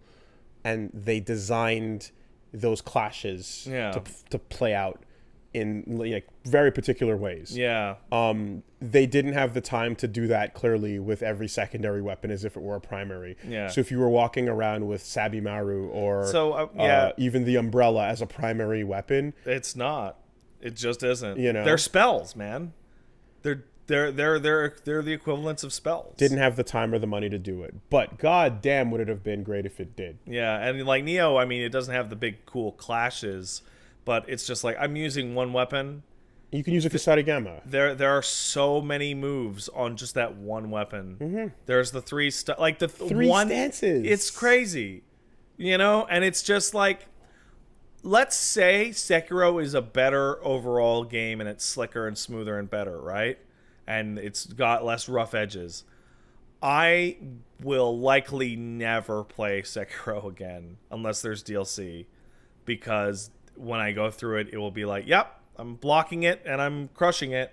Whereas Neo, it's like, yeah, I could totally go through that. He still thinks Sekiro should be a Souls game like the rest of the idiots. No, variety's good. End of story. Variety is good. Less choices is just not as good. It's just that simple. Yeah. I wanted to play if in more Sekiro ways had than one. a second weapon, I would like it way more. It's literally just choices. If you had a man. spear in Sekiro, I would probably love that game way more than I do now. So, the funnest part about the way Neo handles its weapons is that when you pick up, let's say, a hammer or a spear or a bow and arrow, and well, it's different, but and like if you don't like, you know how you like pick up a weapon in like whatever Souls game and you do the combo and be like, I don't like this part of it. Yeah. Remember me going, I like the partisan instead of the other spear, the winged spear, I think. Right? Yeah, and I was like, no, like, slightly different poke. But the poke timing difference matters to me, so I want that timing. Yeah. I don't want that stagger after I whiff, right?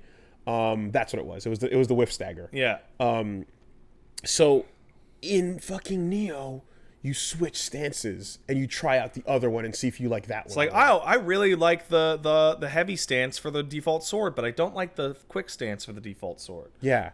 You know, so you can actually switch up like the move set you're going to play with going through the level if you don't like that default one. And if the second one or third one is more your fancy, then you can just learn a playstyle based on that. It also enables you to do a quick switch for what any other game would be a different weapon to deal with a different situation. Mm-hmm. So a really good example is in Dark Souls 2. There's a fantastic sword. It's the Claymore. It's got a really good stab, and its regular attack is 2 big fucking wide horizontals, which is great.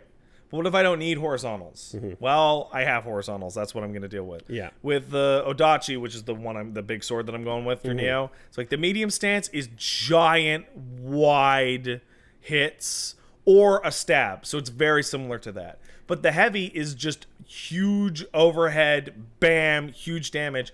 And then the quick is just quick slashes pretty much directly in front of you in a small cone. So I can adjust not just per situation or per enemy, but also per like a specific enemy position. Yes. So the Onis, for example, after their swing and they get their axe kind of in the ground, if I'm at a certain spot, the medium will totally clip the horn right off their head in one go. But if I'm closer, I would switch to the heavy and hit the heavy. And there's like 5 times as many decisions that you get to make with how you swing your actual weapon. Or you can say fuck it to all of that because you have stance switching and you have the focus system. Yeah. And you can say fuck it to all of that and like if you learn one stance that you like and just position yourself to catch the There's catch just the a opening. lot going on. You know, you can play that like I'm going to wait for you to be open and land whatever I want.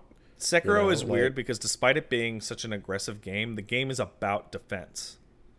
Like the game is about you defending yourself often. Hold your sword up to make your posture go down. Right? And your attack options are actually hilariously limited. Raise your sword. Right? In Neo, your defensive options are pretty limited. Blocking's kind of bad. Dodging's good on certain stances, but your attack options are enormous. Yeah.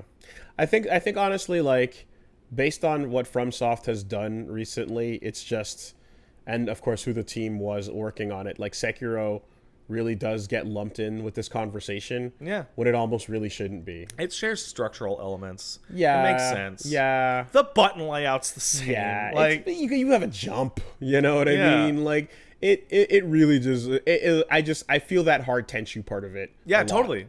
You know. It's a spin-off.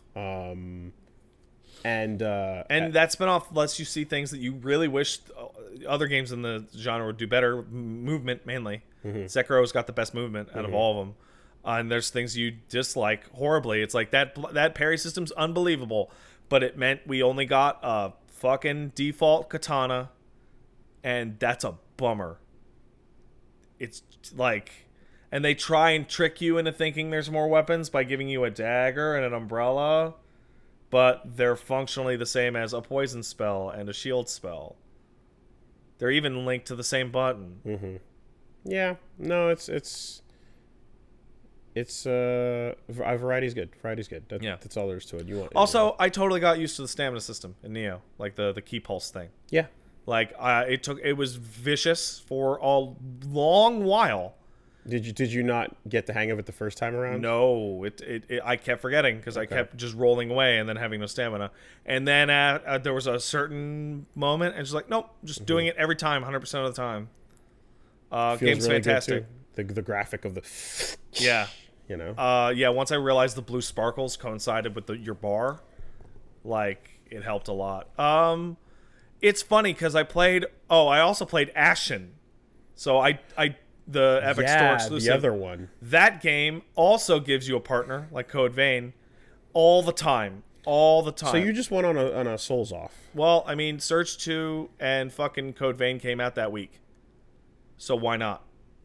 I played 3 of them on stream. One Neo I'm playing tomorrow. I played it myself.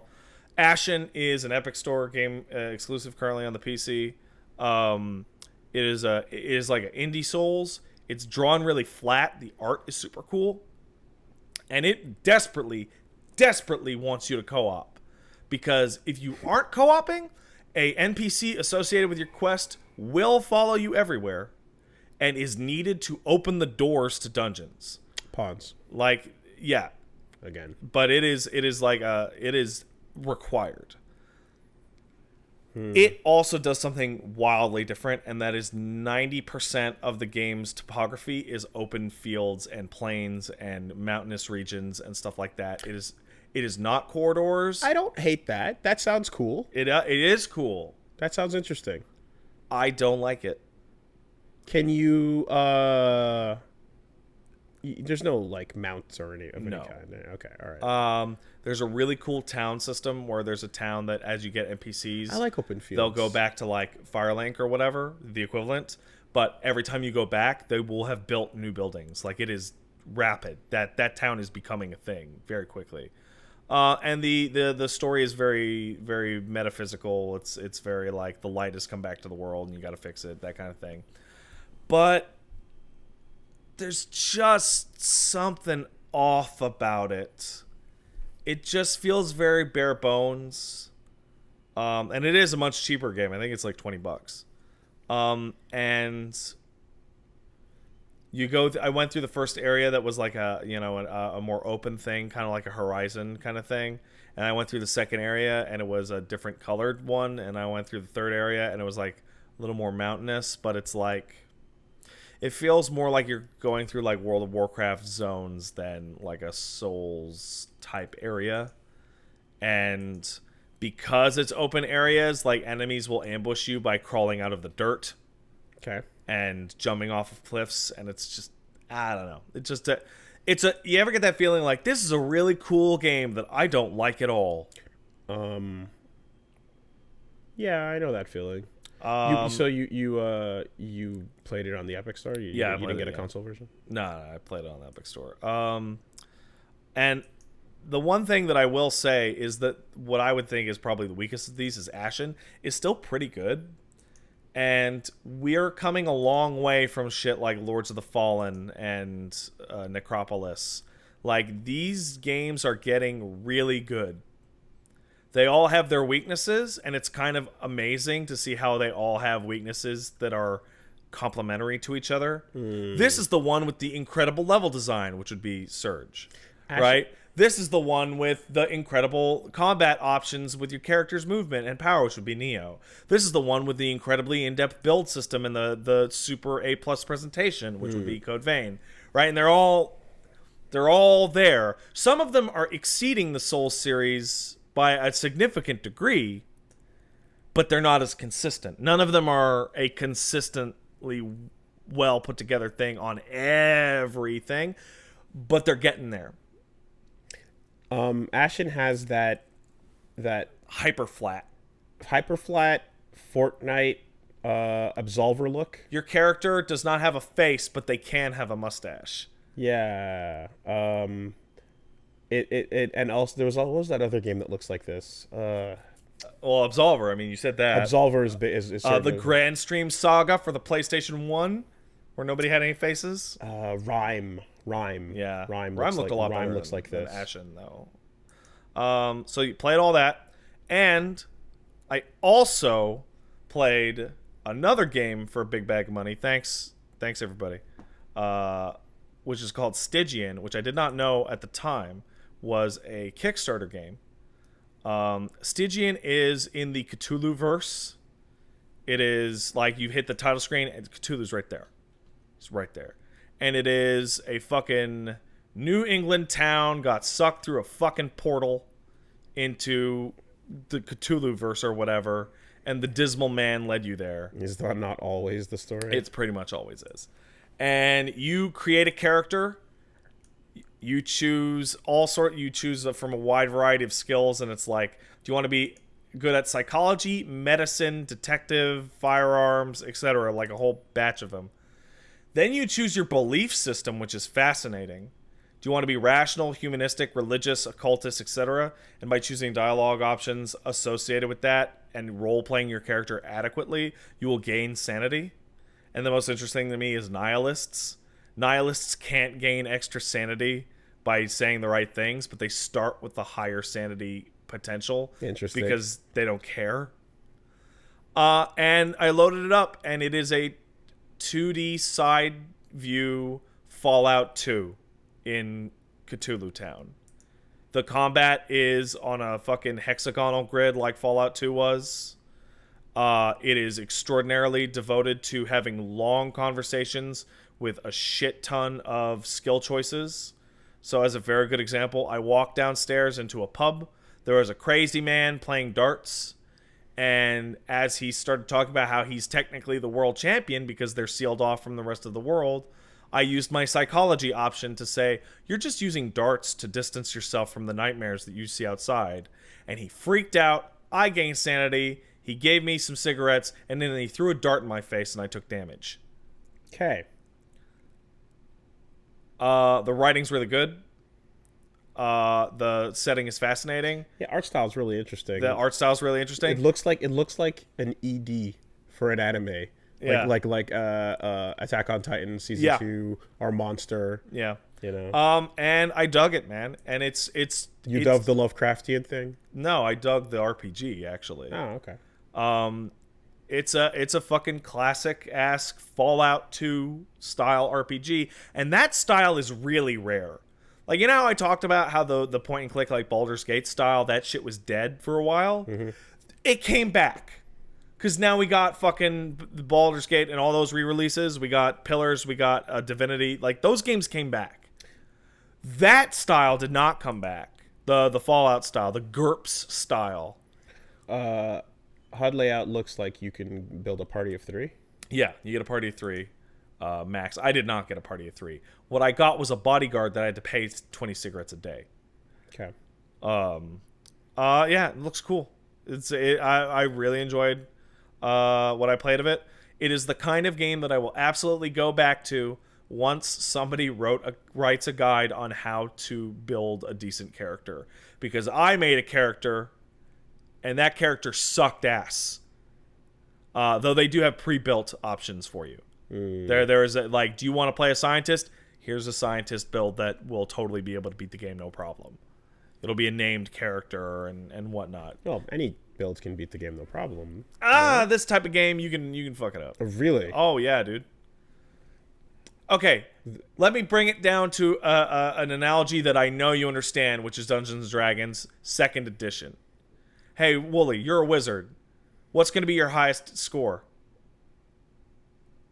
Score? Yeah, your ability score. Strength, charisma, intelligence. Intelligence. Yeah. Yeah. What if you made a wizard with 14 strength and 4 intelligence? Then you can't use your Guess wizard. what? You just made a terrible wizard. Yeah. Right? Yeah. In a game like this, you get like, say, 10 skill points. Let's say I put 1 into firearms, 1 into blunt weapons, 1 into psychology, 1 into medicine, 1 into scientific research, 1 into etc. And then I have a character who's actually still bad at everything. But then you build but what if you build a wizard that has really good punching ability as a secondary trait, and then you put it all into one magical punch? You are describing the thought process behind the creation of the way stats work in Pillars of Eternity. Okay. In which they renamed strength to power. And they're like, if you have a high power and low intelligence, you would be known as a muscle wizard. Yes. In which you can't cast complicated spells, but the spells punch. that you do cast hit super fucking hard. Yeah. Right? Yeah.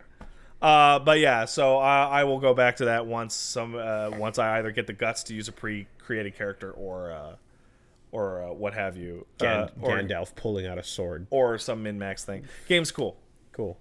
I get really lucky in that every time I get approached for a sponsor, I'm like, I'll check it out, and then I check it out, and then it's like, oh, this is good. I've yet to be offered a bad game to look at. Well, I mean, it's more like if you were, you probably just wouldn't have accepted it. Yeah, but I haven't gotten one that I had to actually have a moral conundrum. Gotcha. I've never had the situation of going, ethics, but money. Which is nice. You go for the ethics because, ironically, ethics will lead to more money in the future. But, yeah. I've had a bunch of those. Yeah. Where I was kind of like, yeah, but it's on a phone. Like, if you want to give me $2 million to tell you Anthem's the best game I've ever heard of, let me tell you, Anthem's the shit. You should all play Anthem right now. Yeah, more along the lines of, like, if it's on a phone and it's really good, then I'm gonna talk about it. Yeah. But if it's just another phone thing, then I'm not gonna. So yeah. That's how that go. But cool. Let's see. What I play anything else? Nah. Stygian Reign of the Old Ones. Yeah, which it abbreviates really dumb. It abbreviates to Stygian Rotu. Roto. I also checked out a new TV show on Paige's recommendation. She had seen it somewhere, I think, at a friend's house recently. Have you ever heard of a TV show written and produced by Garfunkel and Oates called Another Time? No, but I do know the show Garfunkel and Oates. Okay. And I've watched quite a few episodes of it. So Garfunkel and Oates, the singer-songwriter duo. Hilarious. That are the writers and performers of the amazing ballad "Fuck Me in the Ass If You Love Jesus." They are the writers as well as the one of them. They both act in it as well, and the creator of Drunk History is the director. Oh, yeah, okay. And it is rich pieces of fucking garbage in 1902 Rhode Island being the Kardashians and human garbage. You don't pick that era specifically unless you have some really good ideas. It is. And, like, you'll be watching it, and it's like, oh, there's Chris Parnell as Sigmund Freud, and there's Jack Black as the beauty pageant man, and it's just all these Hollywood... Do you mean another period? Yes. Yes. Yes. Okay, right. Yes. Yes, that's what I said. Yes, okay. I did see an actual commercial for that a while ago. So somebody in the chat says Always Sunny, but with rich people? Yes. Always Sunny, but with rich old people. Okay. This is not new. This has been out for a while. It's canceled now. Yeah. I saw a commercial for this when I was at somewhere in America. It is when it was coming out. Yeah, it's got Christina Hendricks as totally. No, I know exactly what you're talking about now. It is really funny, but you know, Always Sunny, you laugh, but then part of it is like uncomfortable because it's evil, like the dentist system. Mm-hmm. This is the darkest black comedy I have ever witnessed in a program that aired on television. Because of the era. Yeah. There is a bit in which Victoria's old there's the blonde and the brunette, the main characters. Yeah. Victoria's old boyfriend, played by Ben Stiller, Charles Ponzi, comes back after leaving her at the altar at the age of 11. And says, "But I'm the only man who can do this." And he uncorks a ring and a bunch of cocaine falls out. And she goes, "Oh, romance candy." And then she starts snorting it away and you go, "Oh, I love you." And he goes, "Yes, and I know that you love this." And he puts cocaine all over his finger and goes at it and starts fingering her. And she goes, "Oh my God, I feel like I was 11 again." And he goes, "No, you don't." It is the darkest comedy. It is like, it is not on the air anymore, you say. it is super canceled. Okay. That is constant. Like 3, 4, 5, 6 times an episode. There is something where you're like, am I supposed to laugh at this? Because this is the worst thing I have ever seen. Oh my God. There's an entire theatrical production of Mick Face in the show. There's wow. It's a whole turbo fucking canceled. It made it for 3 seasons, and it's really funny, but it constantly makes you feel really bad. Okay. It makes you feel really, really bad in your chest. Garfunkel and Oates didn't do that. It was just funny. But it didn't, I mean, it left you with some cringe. Yeah. Cringe was the worst of it. Always Sunny definitely skirts that line, though. Well, it is an homage to Always Sunny and Drunk History. Yeah. To the point where at one point where to cure a character of their damned homosexuality, they go to the crazy old man who lives in the barn, and he teaches them about the Hamish system because his name is Hamish. Okay. And it's the heat, aggression, mesmerize, interact, sequester, and then hit to romance a woman.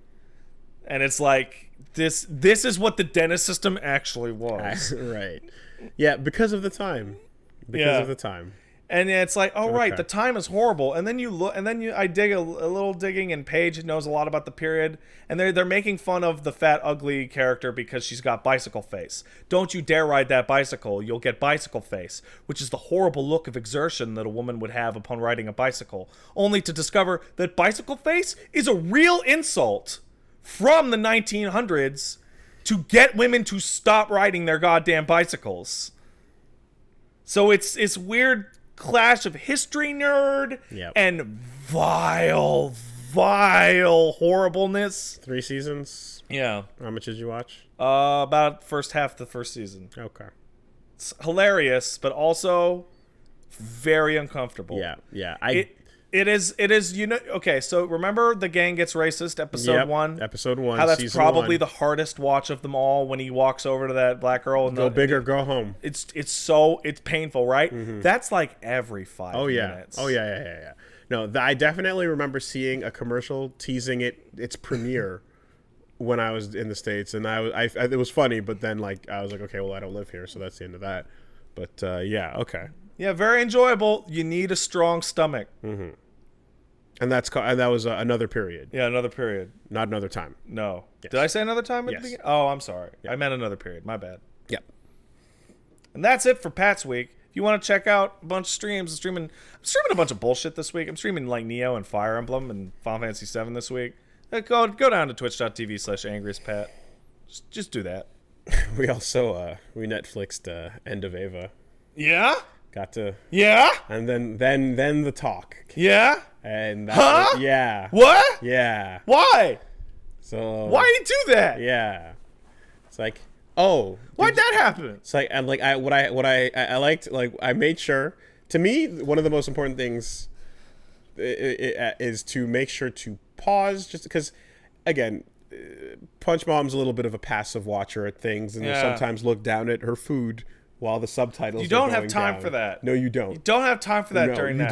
You don't. When they're fucking driving past the shells of Unit Zeros, and we're getting the description of mankind as the 18th angel, you can't look down at your food there. Yeah. That's an important conversation.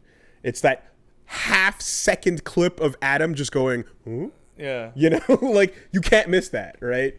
But I made sure to pause when the title popped up. Yeah. Because it says episode 25. Yeah. And then episode 26. And I'm like, wait. And she's like, yeah. And I'm like, no. That says 25. And she's like, yeah.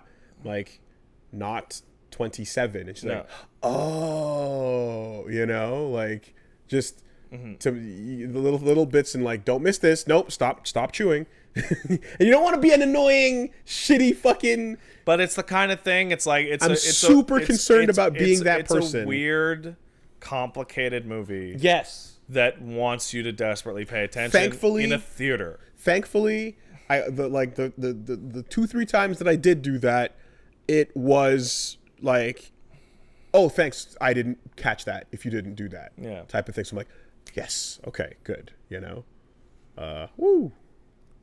End of Ava. Yeah, it's been a minute. The last time I saw End of Ava, I just started bawling my eyes out for no reason. Wow. I wasn't even particularly upset about the plot. I was just like, I just became upset. I didn't realize that also because they put up not Death and Rebirth but Death True 2, yeah, right, which is yeah, that's all you need, right?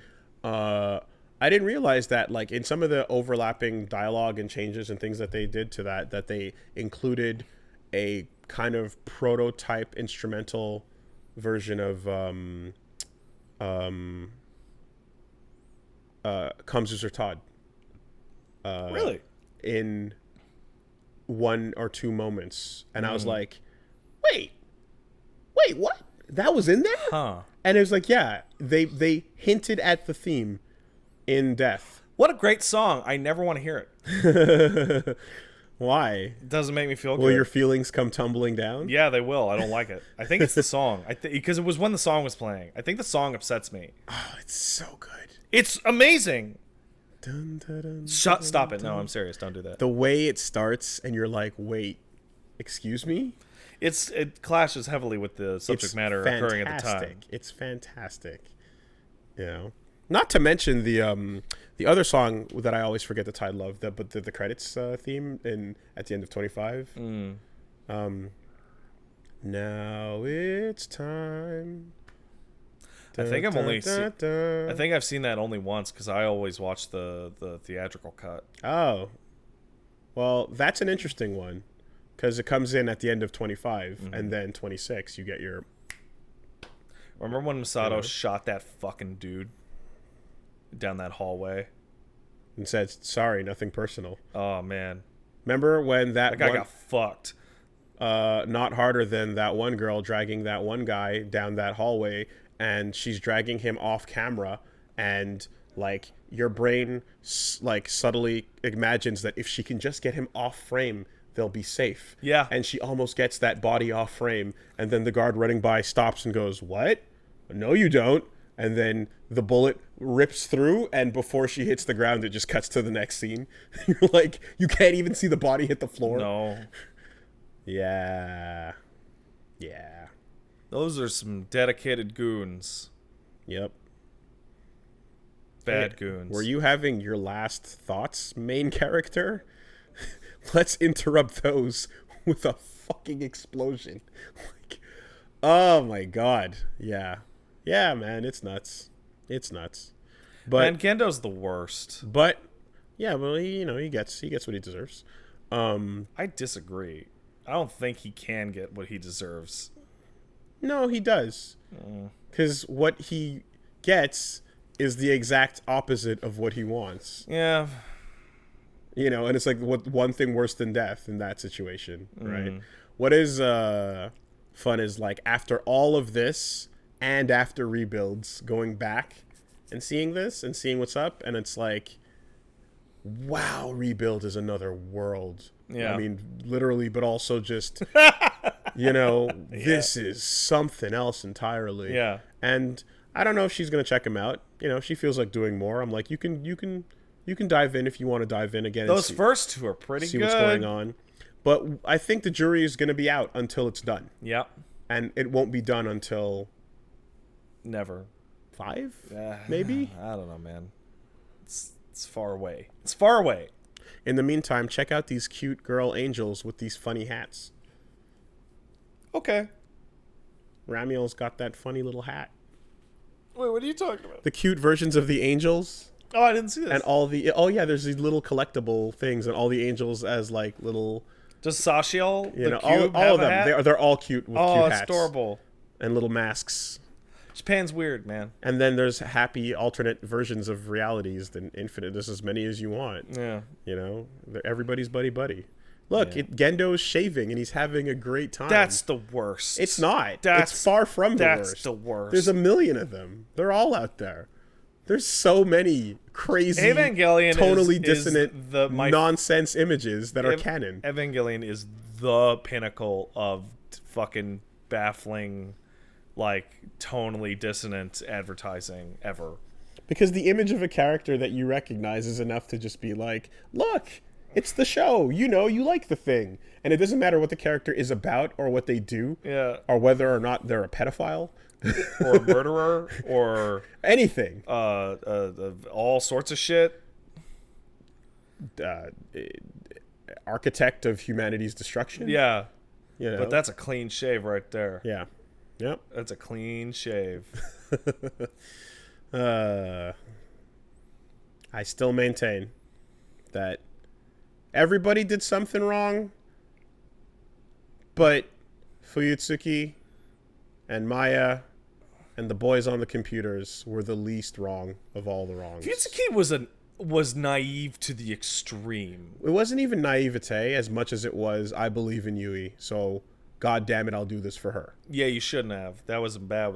But that's all it came down to, is like, you're a piece of shit. Yeah, Maya and the two dudes on the computers. Yeah. I forget their names. I'm sorry, guys. Doesn't matter. It's Maya. They were cool. Yeah, that's it. They didn't do nothing. No. They showed up at the office, and they worked on those computers, goddammit. Guilty by association. You know, did their jobs. And even went above and beyond when it was like, hey, sorry, but I got to leave this to you. And it's like, yeah, no, I know. Click, click. Time to do some computer work. Loading up the fucking gun, you know. So, yeah. No, I you know, it was just all about believing in Yui. Apparently it's Aoba and Makoto. Alba and Makoto. The two dudes on the computers. Yeah. Aoba, Maya, and Makoto. That gang, they're all right. I remember having the discussion with my friend, which is like, oh yeah, and it's kind of nuts how like at the end, like everyone sees what they want to see, and it's like, no, do you not remember? I think like the long-haired one of the two just being like, "Oh my God, get away!" The short-haired guy with the glasses. No, it's not. It's not. And not the short-haired guy with the glasses sees Misato because because he loves Misato. Yeah, and that's why he's like, "It'll be an honor to do it for you." Right? Yeah, it's the long-haired guy that's just like, "Get the desk. fuck away from me!" Like he did not see what he wanted to see. So you can throw that theory right out the window. You know, I really feel like those three, despite being side minor characters, like very minor, like we couldn't even remember their names because of their position as being like near-on bystanders who just do their job and seem really nice. They're used for the emotional hook on that whole sequence. Of course, the Mayas is the worst, dude. It sucks, dude. The worst part of Akira is watching Tetsuo's girlfriend just get popped for nothing. Yeah. And you're like, what did she did nothing. She was there. You know? In Gurren Lagann, Reite and Ilak are fucking awesome. And they're just like, oh yeah, those tech people in the background. You fucking no personality. They're a sticker. I mean, I feel like Reite, you see her with the smoke hanging out. Sure, but like, and Wooly, the character could have just been that single JPEG. Could have been. It's had one line, and people would be making art of them forever because established from the design alone. Yeah, but there's always an affection for these background people that like they show up, they do the job. What are you gonna say about them? You know, and then maybe they do something surprising in a really tense moment where they're like, "Don't worry, I got this," and you're like, "Oh fuck, good old reliable background character." I didn't give you enough credit. Yeah, you know, that feels good every time a show does it. You know what's really stupid? Because this is an old meme image of like pushing past the main characters and the waifu characters to the weird background gremlin and going, "That's my favorite character." But you ever feel better than other people when your favorite character isn't the main character? I do.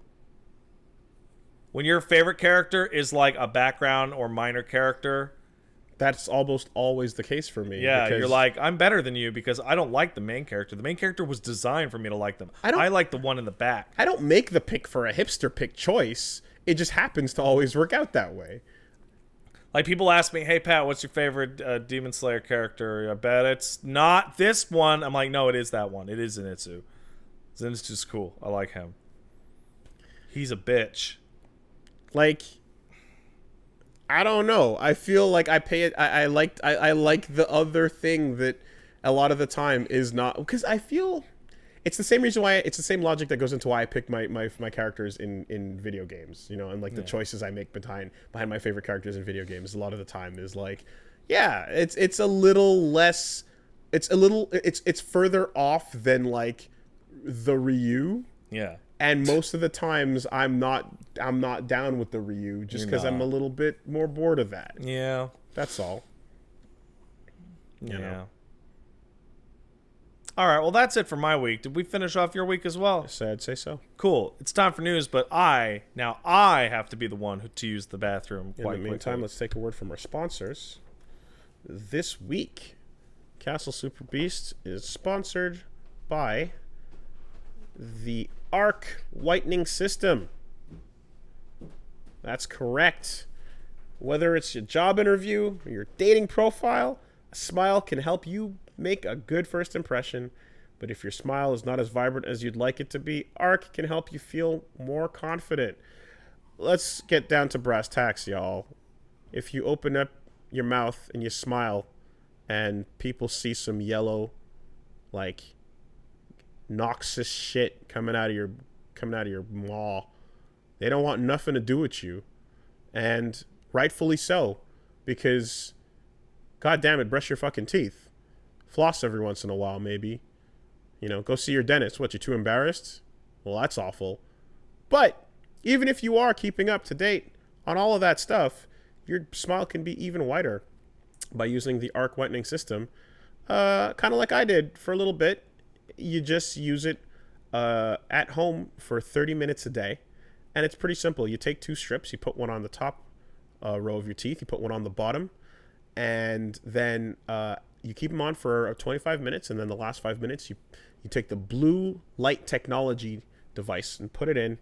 And it uses all that science to help you get a smile that is 50 times whiter than the leading whitening toothpaste. Satisfaction guaranteed. I know I saw whiter teeth, and I didn't even have to say anything crazy or offensive to get that whiter teeth. Ho ho! Hey, that's a Paul Mooney reference for anybody who knows. All you gotta do is head on down to arcsmile.com and use promo code SUPERBEAST at checkout to get a whiter, brighter smile. Arc is offering $15 off your purchase of a blue light kit when you visit arcsmile.com and use promo code SUPERBEAST. Thanks, Arc. Thank you. Yeah. So some stuff happened. Hey, tell me what happened, man. What happened? Oh, man. Okay, I know you were yawning, but in addition to the yawn, you had a weird voice there. Yeah, whenever I yawn, I get a weird Disney voice. It's fucking stupid. You became Piel for a little bit. No, man, that's fine. You just use it. Work it. All right. So did you see that Arnie trailer? I did. It's fine. Why does everyone keep asking me if I saw that? I'm asking you because right now we're doing a podcast. No, not you. I'm just like, everybody last night when I was streaming was like, oh my god, you see the Arnie trailer? It's like, yeah, it's Arnold, it's Terminator, and fucking Mortal Kombat. The game's bad. What do you want from me? What the fuck are you talking about?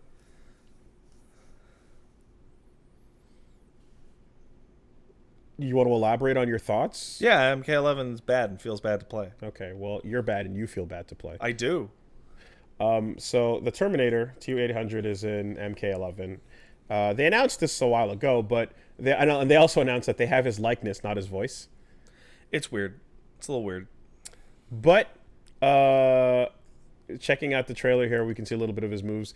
The teleport Shoots you a lot. He shoots you a lot, and he does the really cool Terminator teleport. Yeah. Which should be the most exciting thing he does, quite frankly. Like, Shout outs to the Fatality. But which Wooly, how is he able to do that teleport with his clothes on? Because Father Time can't tell because it doesn't. Oh. Yeah. He should get naked after that. He should be naked.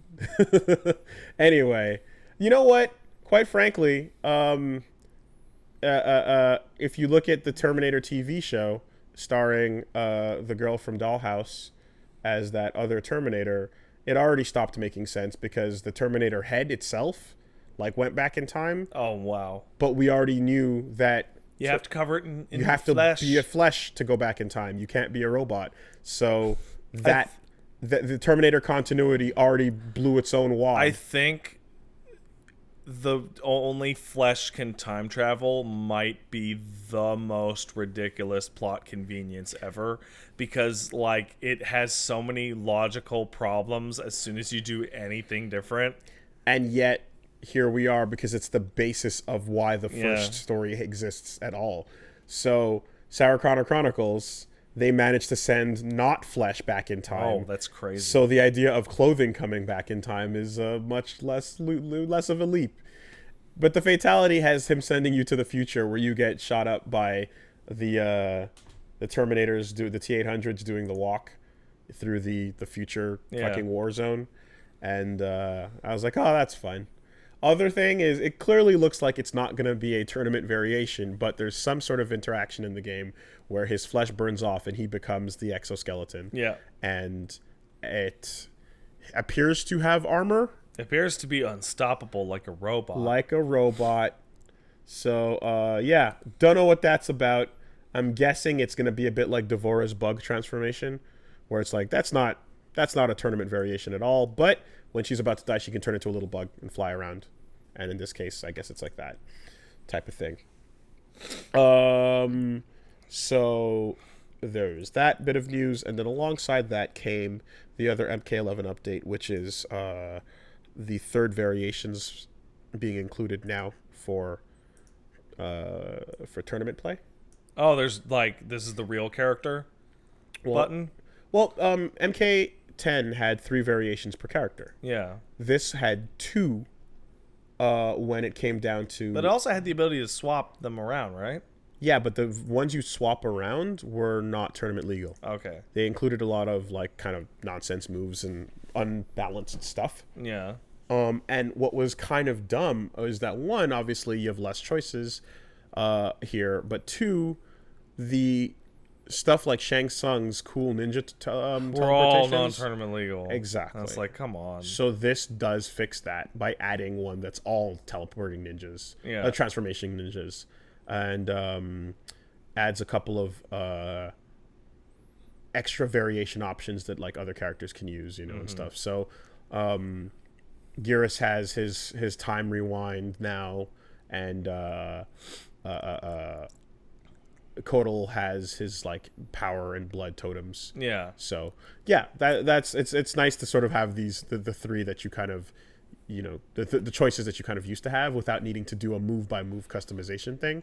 I really, the thing I don't like the most is about the way they've approached like the stuff in this game has been the fact that you are sort of stuck making you're stuck with these like 2 modes of play. And if you just buy the game and pop it in and go to training mode, you don't have training variations there. Yeah. You have to create them yourself. There's a That's whole... dumb. There's a branch of 2 worlds. MKX totally did it fine. It's weird that they went backwards on that. It really is. And it's because they wanted to have a mode where, like, casual players can put on equipment and feel good about leveling up their characters and equip their moves as they want. But then that goes against the tournament side of things and whatever. And it's like, you can absolutely find compromises on this by like, there's a couple of ways to address it. Yeah. Right.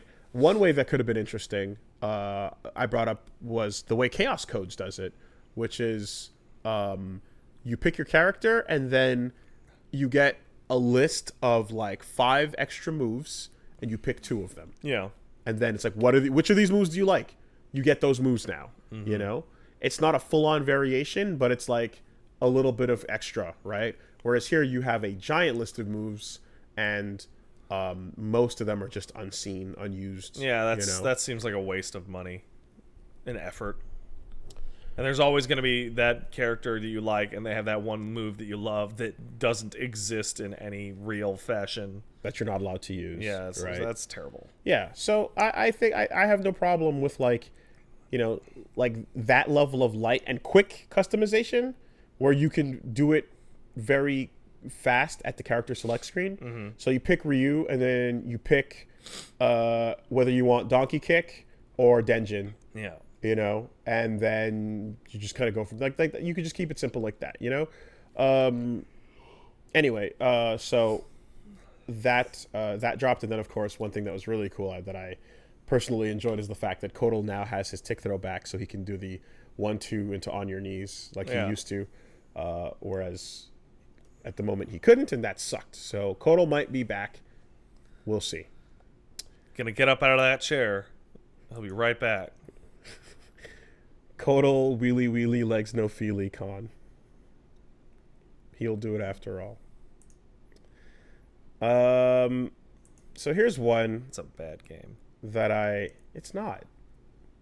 But there are things they can do better. It can be improved. Like the feel, the story, and the mechanics. As a fighting game, it's got some cool stuff, and it's got some stuff that needs improvement. I'm torn because I like... What feels bad, for example, is the way the reversal mechanics work. I think everything about the way the game feels, it feels bad. But the reason why I like 9 and 10 is because at least the stories were fun, and I didn't enjoy the story in 11 at all. So I'm left with nothing. Okay, because there's also the part where, like, on a very basic level, Mortal Kombat has a feel to it that's different from other fighting games. It's so stiff. And this, compared to the last one, is slower, you know. But at the same time, there's like, you can say that if you were playing it and kind of using, the flow of play was a lot of run button based stuff. Mm-hmm. But if you're just talking about like just touching it for a couple matches and then that's it. I don't like the punch when I hit punch. Yeah, sure. That's why the game is bad, because okay. I don't like it. Okay. Are you done? I am done for now. All right. Moving on. All right.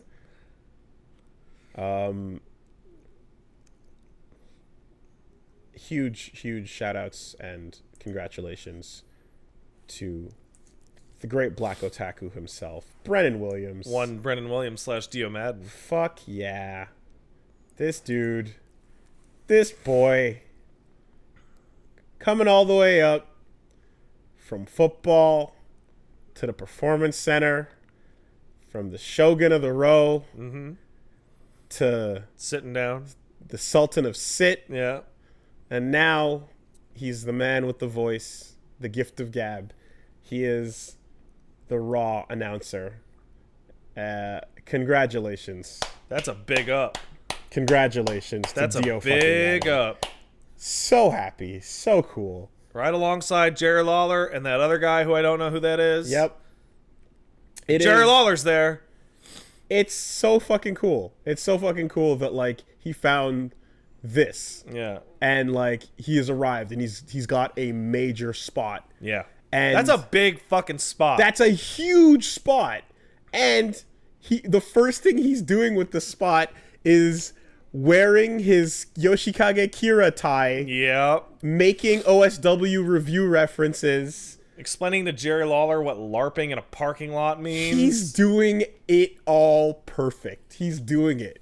He's getting all of it in there. And anyone on the outside here that knows about all that dumb geek shit. It's like, I can't believe that guy's getting that dumb geek shit onto the fucking my TV screen with the wrestling. In front of all of America.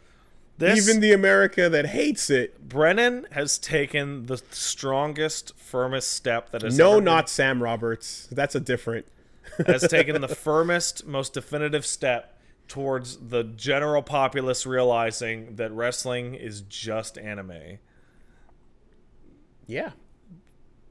By being there and showing off all this dumb weeb geek shit right next to the dumb carny shit. Yeah.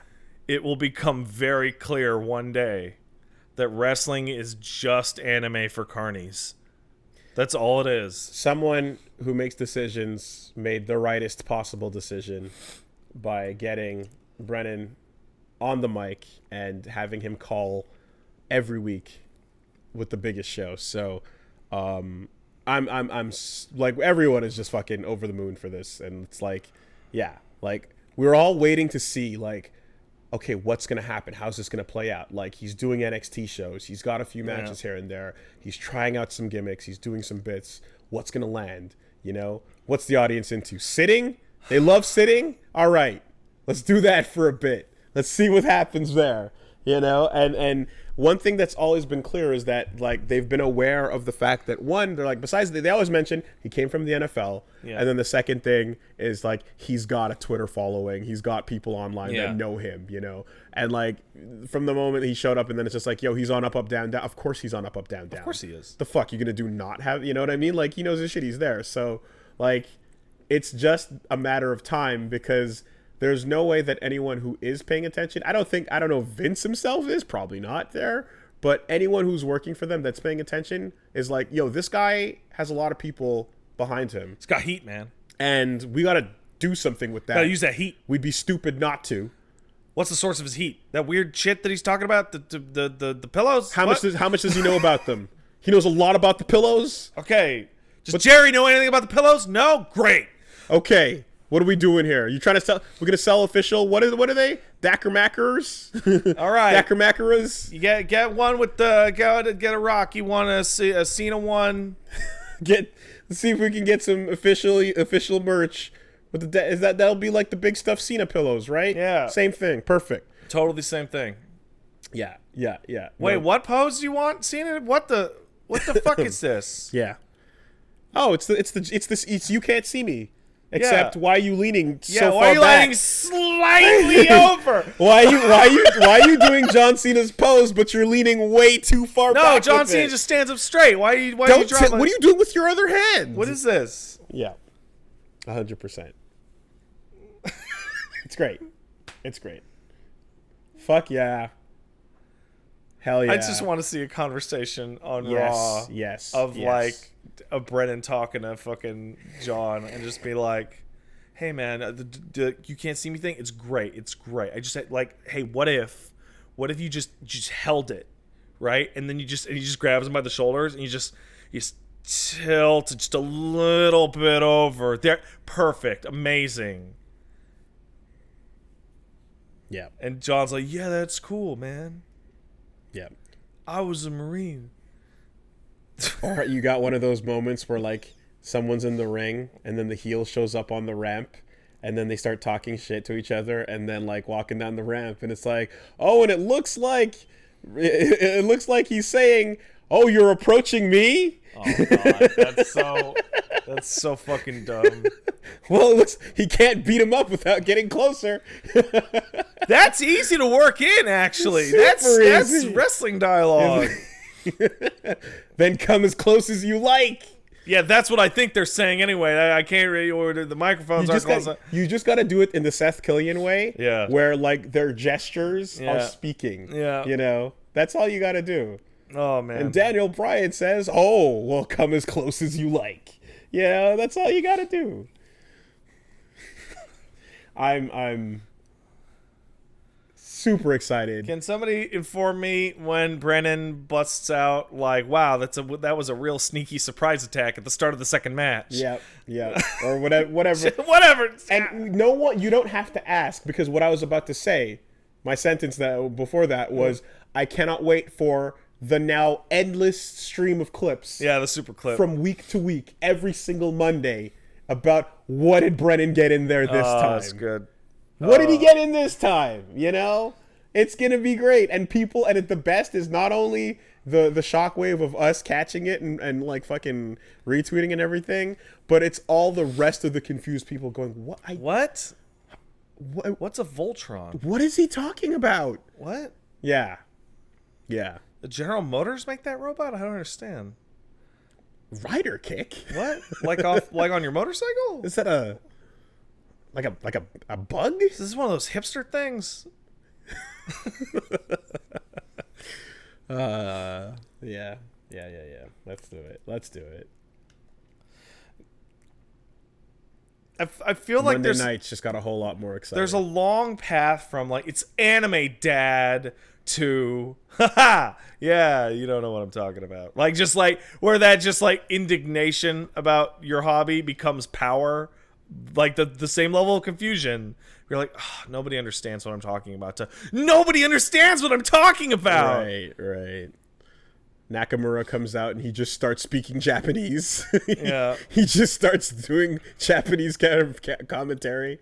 Anyway, so that's good stuff. Yay to our boy. Fucking he took my name, dude. Yeah, that's weird. He took my name. I don't understand why you did that. That's weird. Why you do that? I love my last name. Yeah. I don't like my first name. Yeah. But I like my last name. Yeah.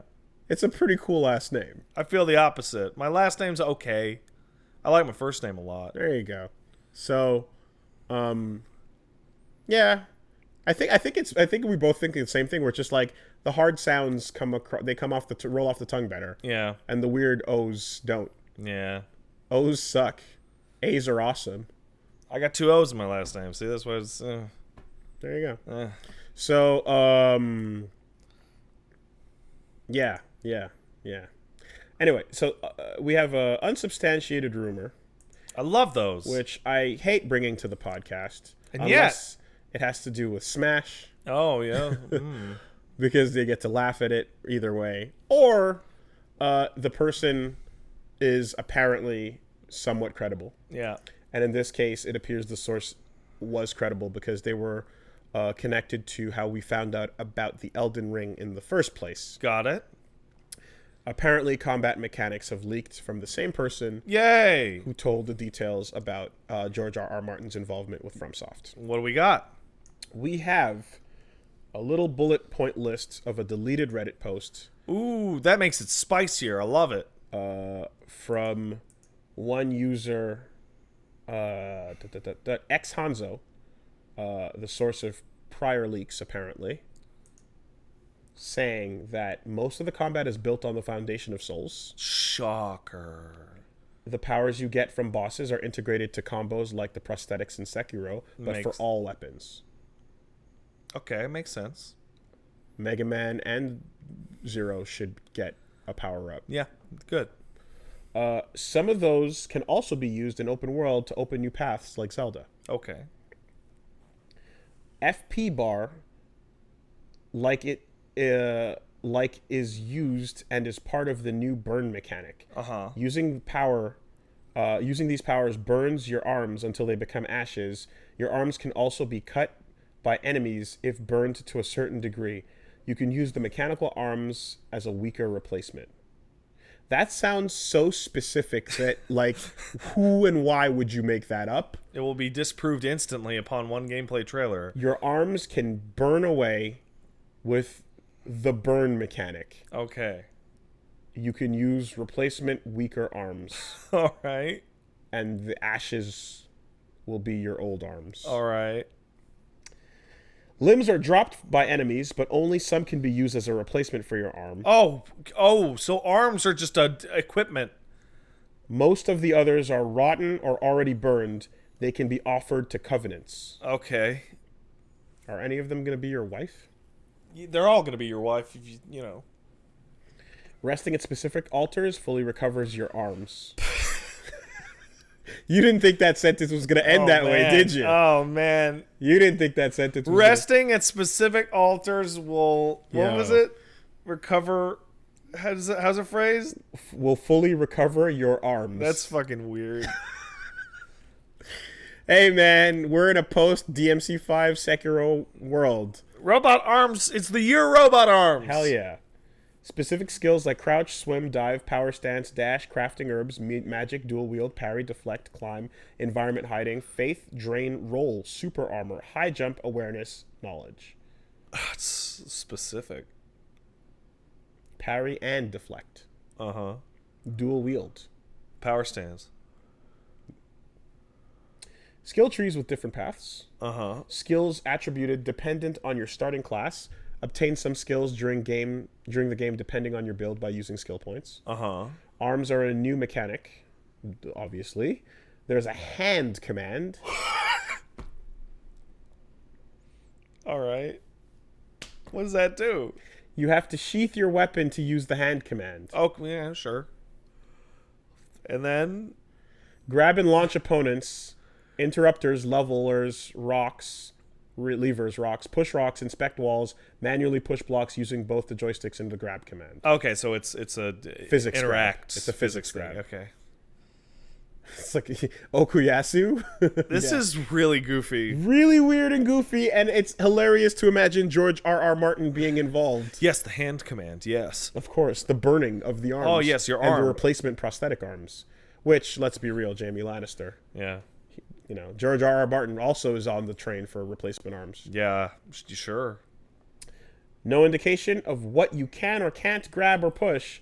By that, I mean no text when you stand in front of a lever to activate it. Okay. So the interaction will use your eyes. Be based on your ability to see things. Oh, crap. That's bad. That's bad. That's going to be very bad. That's going to be very stream frustrating for everyone. Oh, yeah. Push that block. It's right there. Why didn't you notice it? It's right there. Fuck. Yeah. Get ready for that. I'm ready. No, I'm not. Anyway, rumors, but so precise and bizarre in their nature that they have to be real. It bears discussion. Yeah.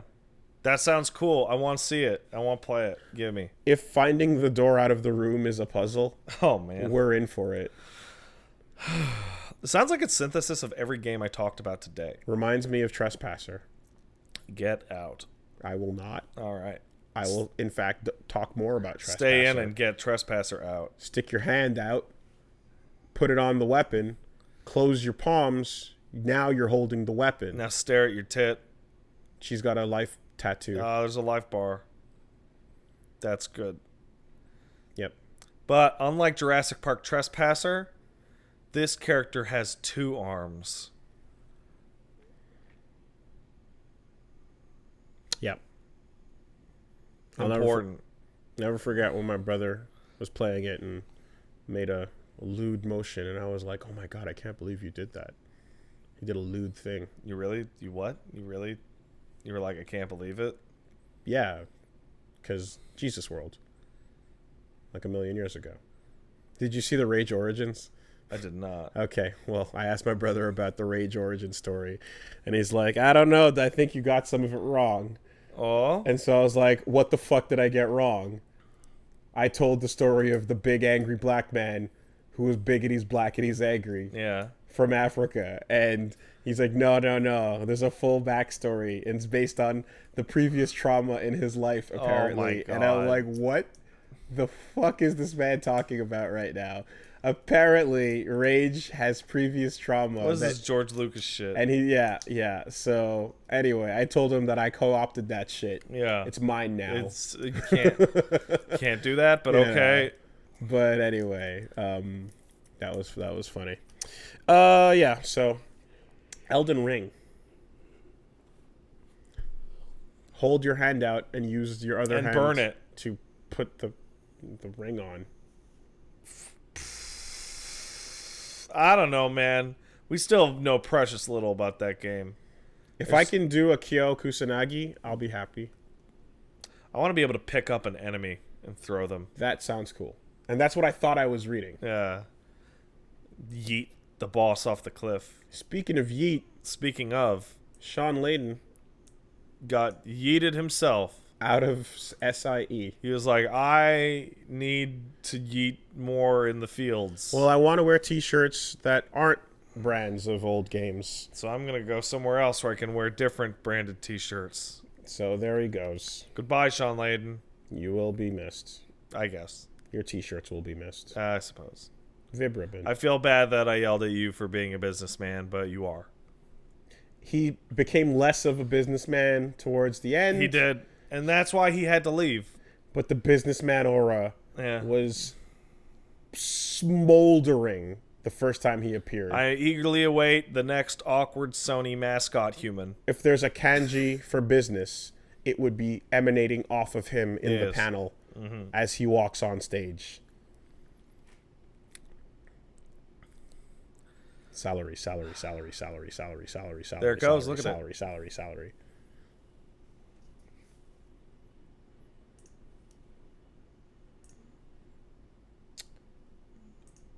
There's also Sony talking about how on February 21st, Last of Us Part 2 comes out. Good. So there's a date. Glad to know that the PlayStation 4 essentially ends on February 21st, according to Sony. You think so? I think it does. I disagree. I think you're crazy. No. Here's why. Why? Guilty Gear 2020. Guilty Gear came out on the PS3 after... And PS4. It came Yeah. out on both.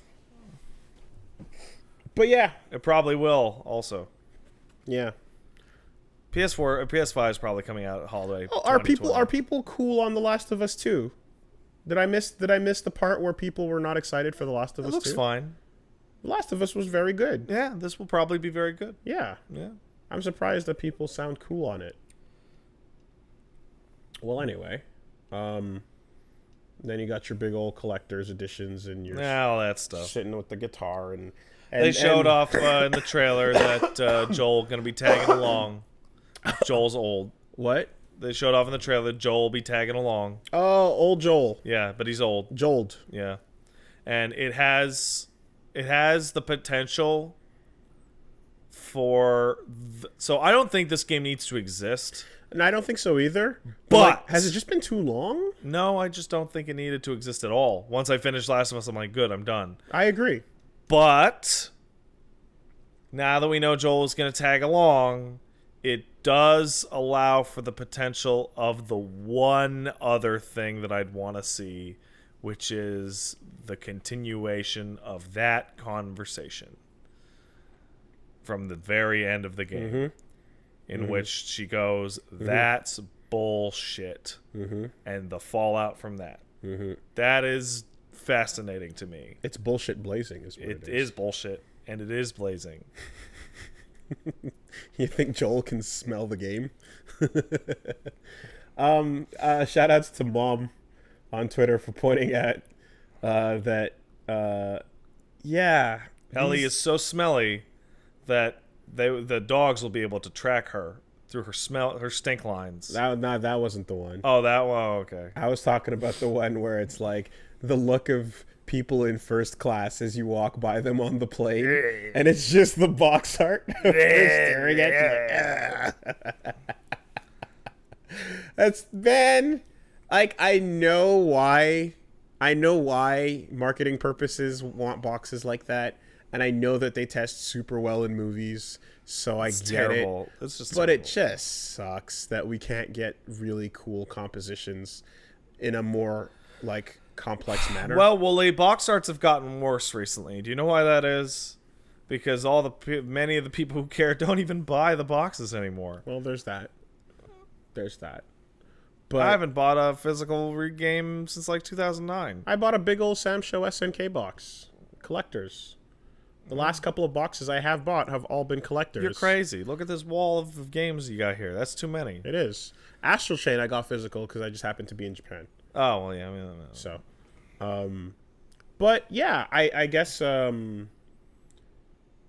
like, I think it's when you look at cases, it feels extra bad when you look at cases like Death Stranding, where you've got Ritus and the little machine next to him, yeah, for a big old movie poster, yeah, or you've got gorgeous compositional art. yeah. Oh, what do you think about the urine colored DualShock that says Death Stranding on it? I'm not. It looks like it's a DualShock filled with piss. I don't need it. Sure. Yeah, I'm good. You don't want your pissy DualShock? Pretty sure the You know the worst part about that thing is in the art they show the baby floating inside of it, but the baby's not floating inside of it in the real one. If there was a baby floating inside of it, I'd be like, yeah, okay, but it's not. I would much rather like a gray, silver, or like kind of like a dark simple tone controller with just like the logo. Yeah, well, You know, or like the logo of the organization. no, you get piss. What's the fucking organization? Bridges. Right, a nice Bridges logo. Nah, on piss that for you. On that center point Piss would for be me. fucking great. Piss for everyone. One thing that Hideo is amazing at is getting sick-ass graphic design for his internal groups. Yeah. Right? From day one, those logos have all killed it. And I dare I say they're the most iconic I can think of in terms of, like, every game he's touched has had a takeaway, like, team logo of some kind or group logo in that way. Foxhound, you know what? 2 didn't have nothing. I was about to say, what about Dead Cells? Take it back. 2 didn't have nothing. Oh well. But then 3 had a great one. Oh, shut up. You've blown your point. Fine, but Militaire Sans Frontières is also good. great, and that's the not. Fox logo is amazing. And it is. What about the Zoff logo?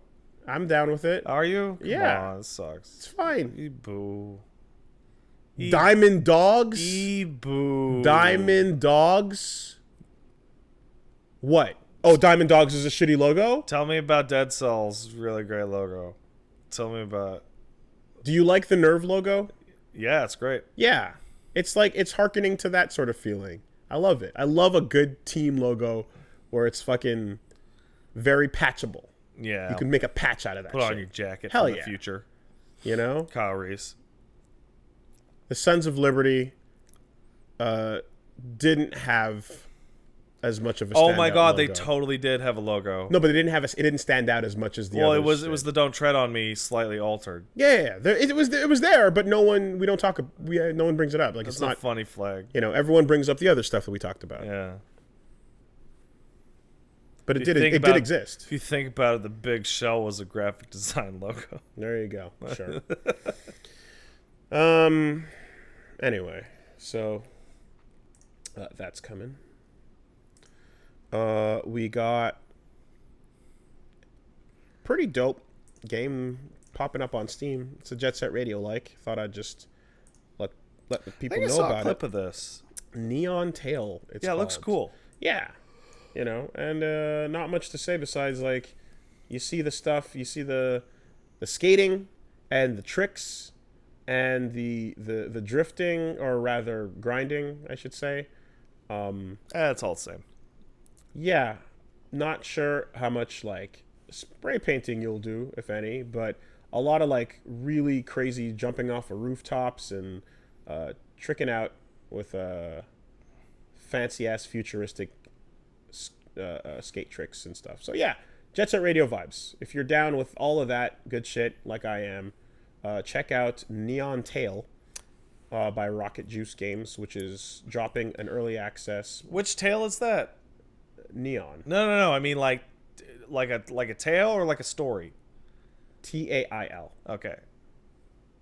And so like the thing at the end of a dog. Like the thing at the end of a dog. That's a tail. And that's dropping on the 4th. So what's really nice and what I like is when you see her skating around, like, just on a plain surface, you can skate backwards, like, stylishly, the way people, you know, that one person, that girl at the roller rink that knows how to fucking crush it, you can do that stuff. That's a fucking character type at this point. Oh yeah, the girl who knows how to do that backwards thing at the roller rink. And everybody staring has their mouths agape, like, wow. We're too scared to say hi.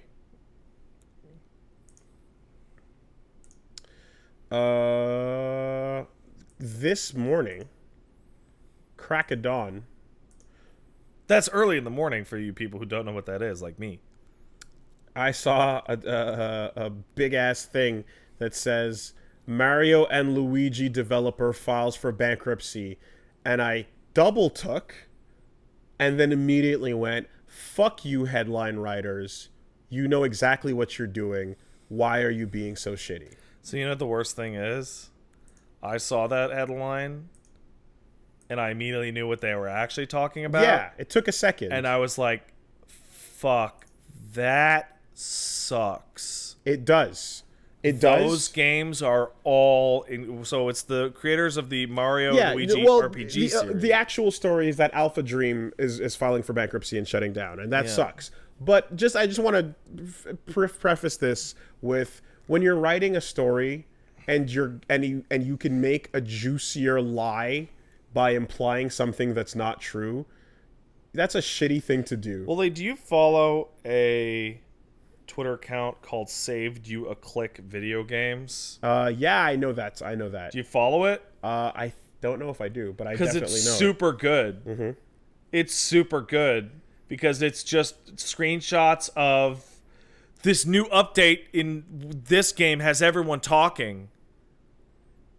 They added a multiplayer mode. Or I am following it now. Or click here to find, or like this is a good one that we might actually talk about a bit. Yeah. Gearbox and SAG-AFTRA have responded to Troy Baker's recent comments about why he didn't do it. God, what a good Twitter. And then it's Gearbox says they couldn't refuse union actors, and then SAG-AFTRA says they're liars. Yeah. Pokemon Sword and Shield producer has something to say about the National Dex drama, says GameSpot. He says they prioritize new gameplay ideas over the National Dex that cut Pokemon from future games. Like, every time! It's like, it's a specific type of title that is just like, fuck you. Just stop. I refuse to click you out of spite. I would rather know nothing.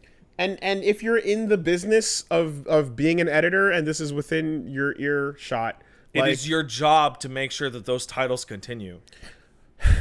I mean, I say that without irony. It is actually their job. Yeah.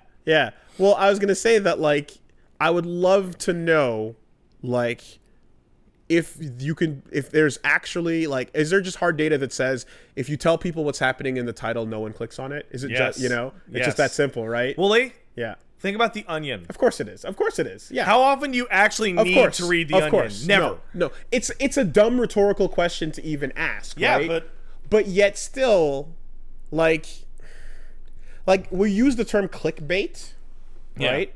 And clickbait sometimes gets used for, like, things you just don't want to hear, or like bad news. In a lot of cases, it's just like we use it when we're talking about, like, oh, you said something antagonistic, hoping that people will there's two types of clickbait and be angry. There's right, but that is using it in, like, this is actual baiting you to click because we're not telling you what the thing there's a secret in this box. If you look at the box, oh, you all know the box. Something about Pokemon Sword and Shield, literally the word something. Yeah. What is it? You won't know unless you click. Oh, it's nothing. Like, this is literal clickbait. So there's two. There's that, and then there's the one that I think is best summed up as we paid a freelancer to say the thing you like is dog shit because Google and Facebook ate the entire internet ad market, and in this duopoly, the only way to make any money is by harvesting hate clicks. Good shit. Shout outs to was that Onion or I have no idea who the fuck. Either Onion or Hard Drive on that one. Right? Yeah, and it's dead on. A click hole. Yep. And it's because it's always a freelancer. Yes. They always pay somebody who isn't on staff to say that something is dog shit, so that they can take the heat. Yeah. And then they go, "Oh, it's a freelancer. It's not part of the editorial staff." Yeah. That's not us. For sure. I really like that stuff is, and of course it works because it's incendiary. Yeah. People are gonna come out and say what they say about it. But, like, this little thing over here where it's like, no, it's just a piece. This is a piece of relevant news. It's not a dumb opinion. Yeah. It's not an uninformed opinion. It's a piece of relevant news. But you're so let's not forget the actual thing we're talking about is way more important. Of course, because the Mario and Luigi RPG Superstar Saga RPG series is incredible. AlphaDream filed for bankruptcy in Tokyo on October 1st. From 1991 until now. Those games are all incredible. Bowser's Inside Story in particular is amazing. They kept them going. In fact, there's 4 of them, isn't there? I believe there are. Yeah. But I don't remember. So the fact that Nintendo, like, quadrupled down on it means, like, they were doing something right up until they weren't. And it was a bunch of, if I remember correctly, it was a bunch of Square employees that worked on Super Mario RPG that then went to work for AlphaDream and then ended up working for Nintendo. So that's a fucking huge bummer. Yep. Basically says ever since 2014 they've been struggling. So, I guess the inside story is not. Bowser's Inside Story will continue to exist, but that company won't. Will it? The game will. Yeah, the game will. But, like, I'm saying that. I thought you meant, like, that franchise. No. I mean, literally, that game will. Yes. It will not be lost to time. People have made sure of that. Also, goodbye to some cool-ass sprites. Yeah.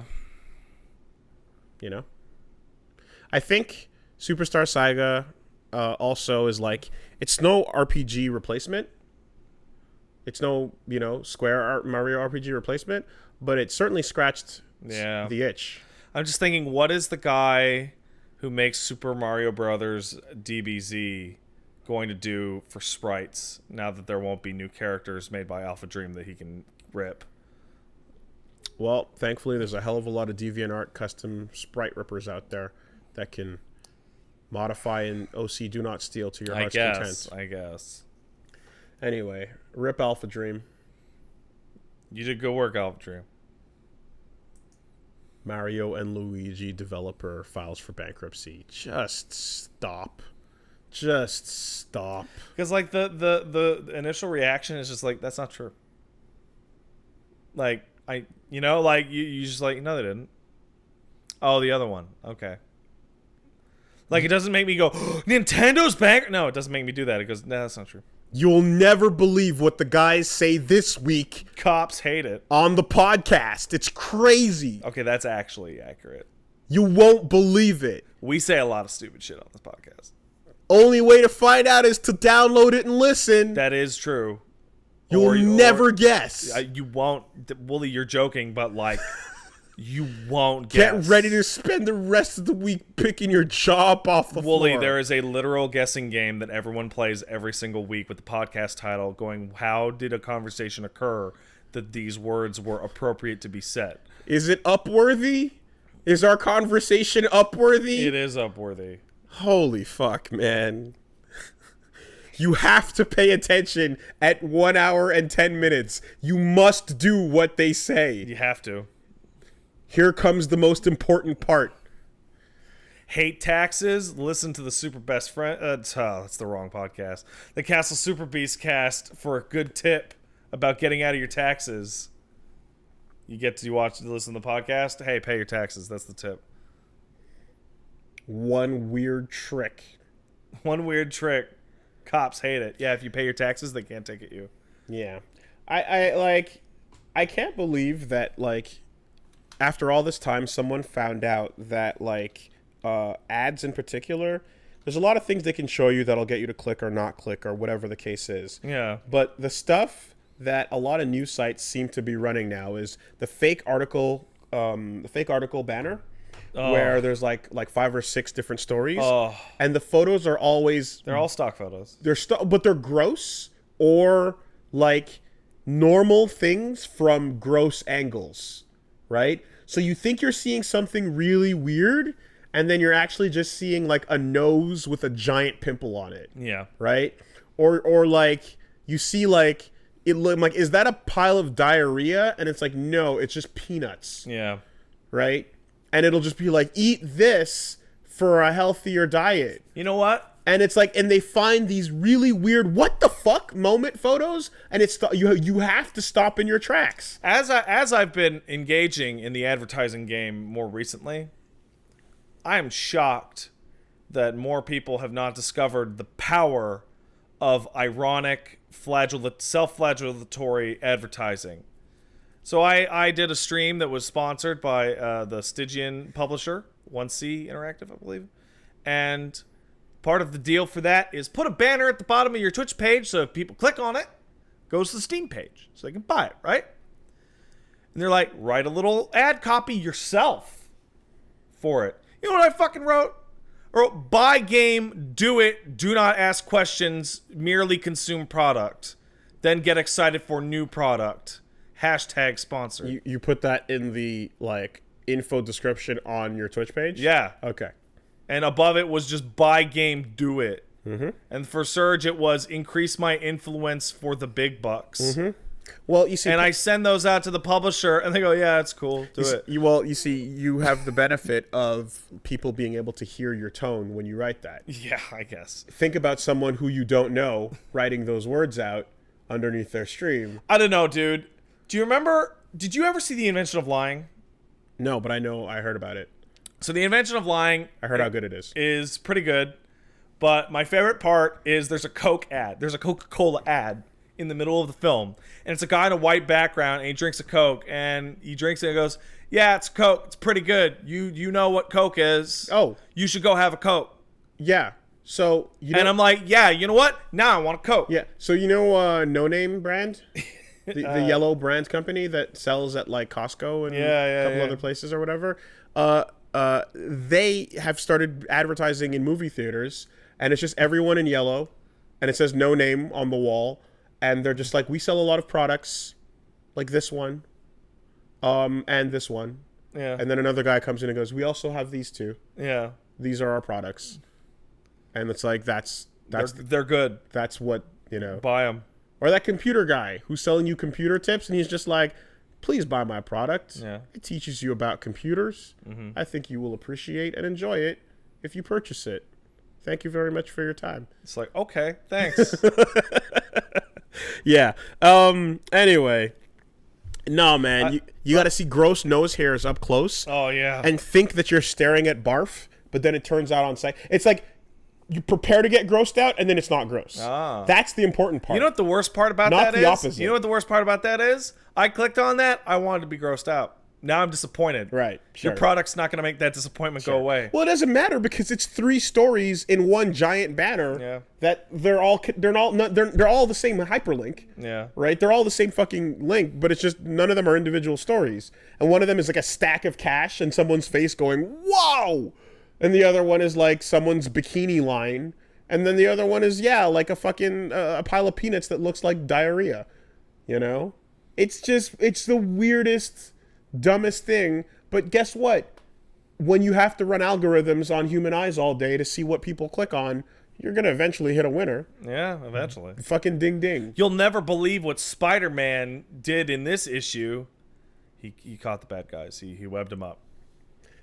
In this issue, an X-Man will die. He did. He died. He died. It's no one important, but yeah, it was like, hey, I'm Jimmy X-Man. Or, hey, Jimmy X-Man, you look fragile. He's like, don't worry about it. It was a yellow shirt. It's like anybody who knew about the X-Men comics when they watched that Fox Kids cartoon, like, and I'm Morph, and you're like, oh man. Yeah.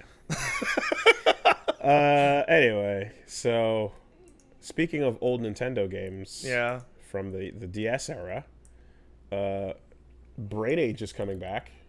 Cool. I liked Brain Age. Yeah. Until I stopped caring about it. Yeah. Like everybody who picked up a Nintendo lifestyle health product. Yeah.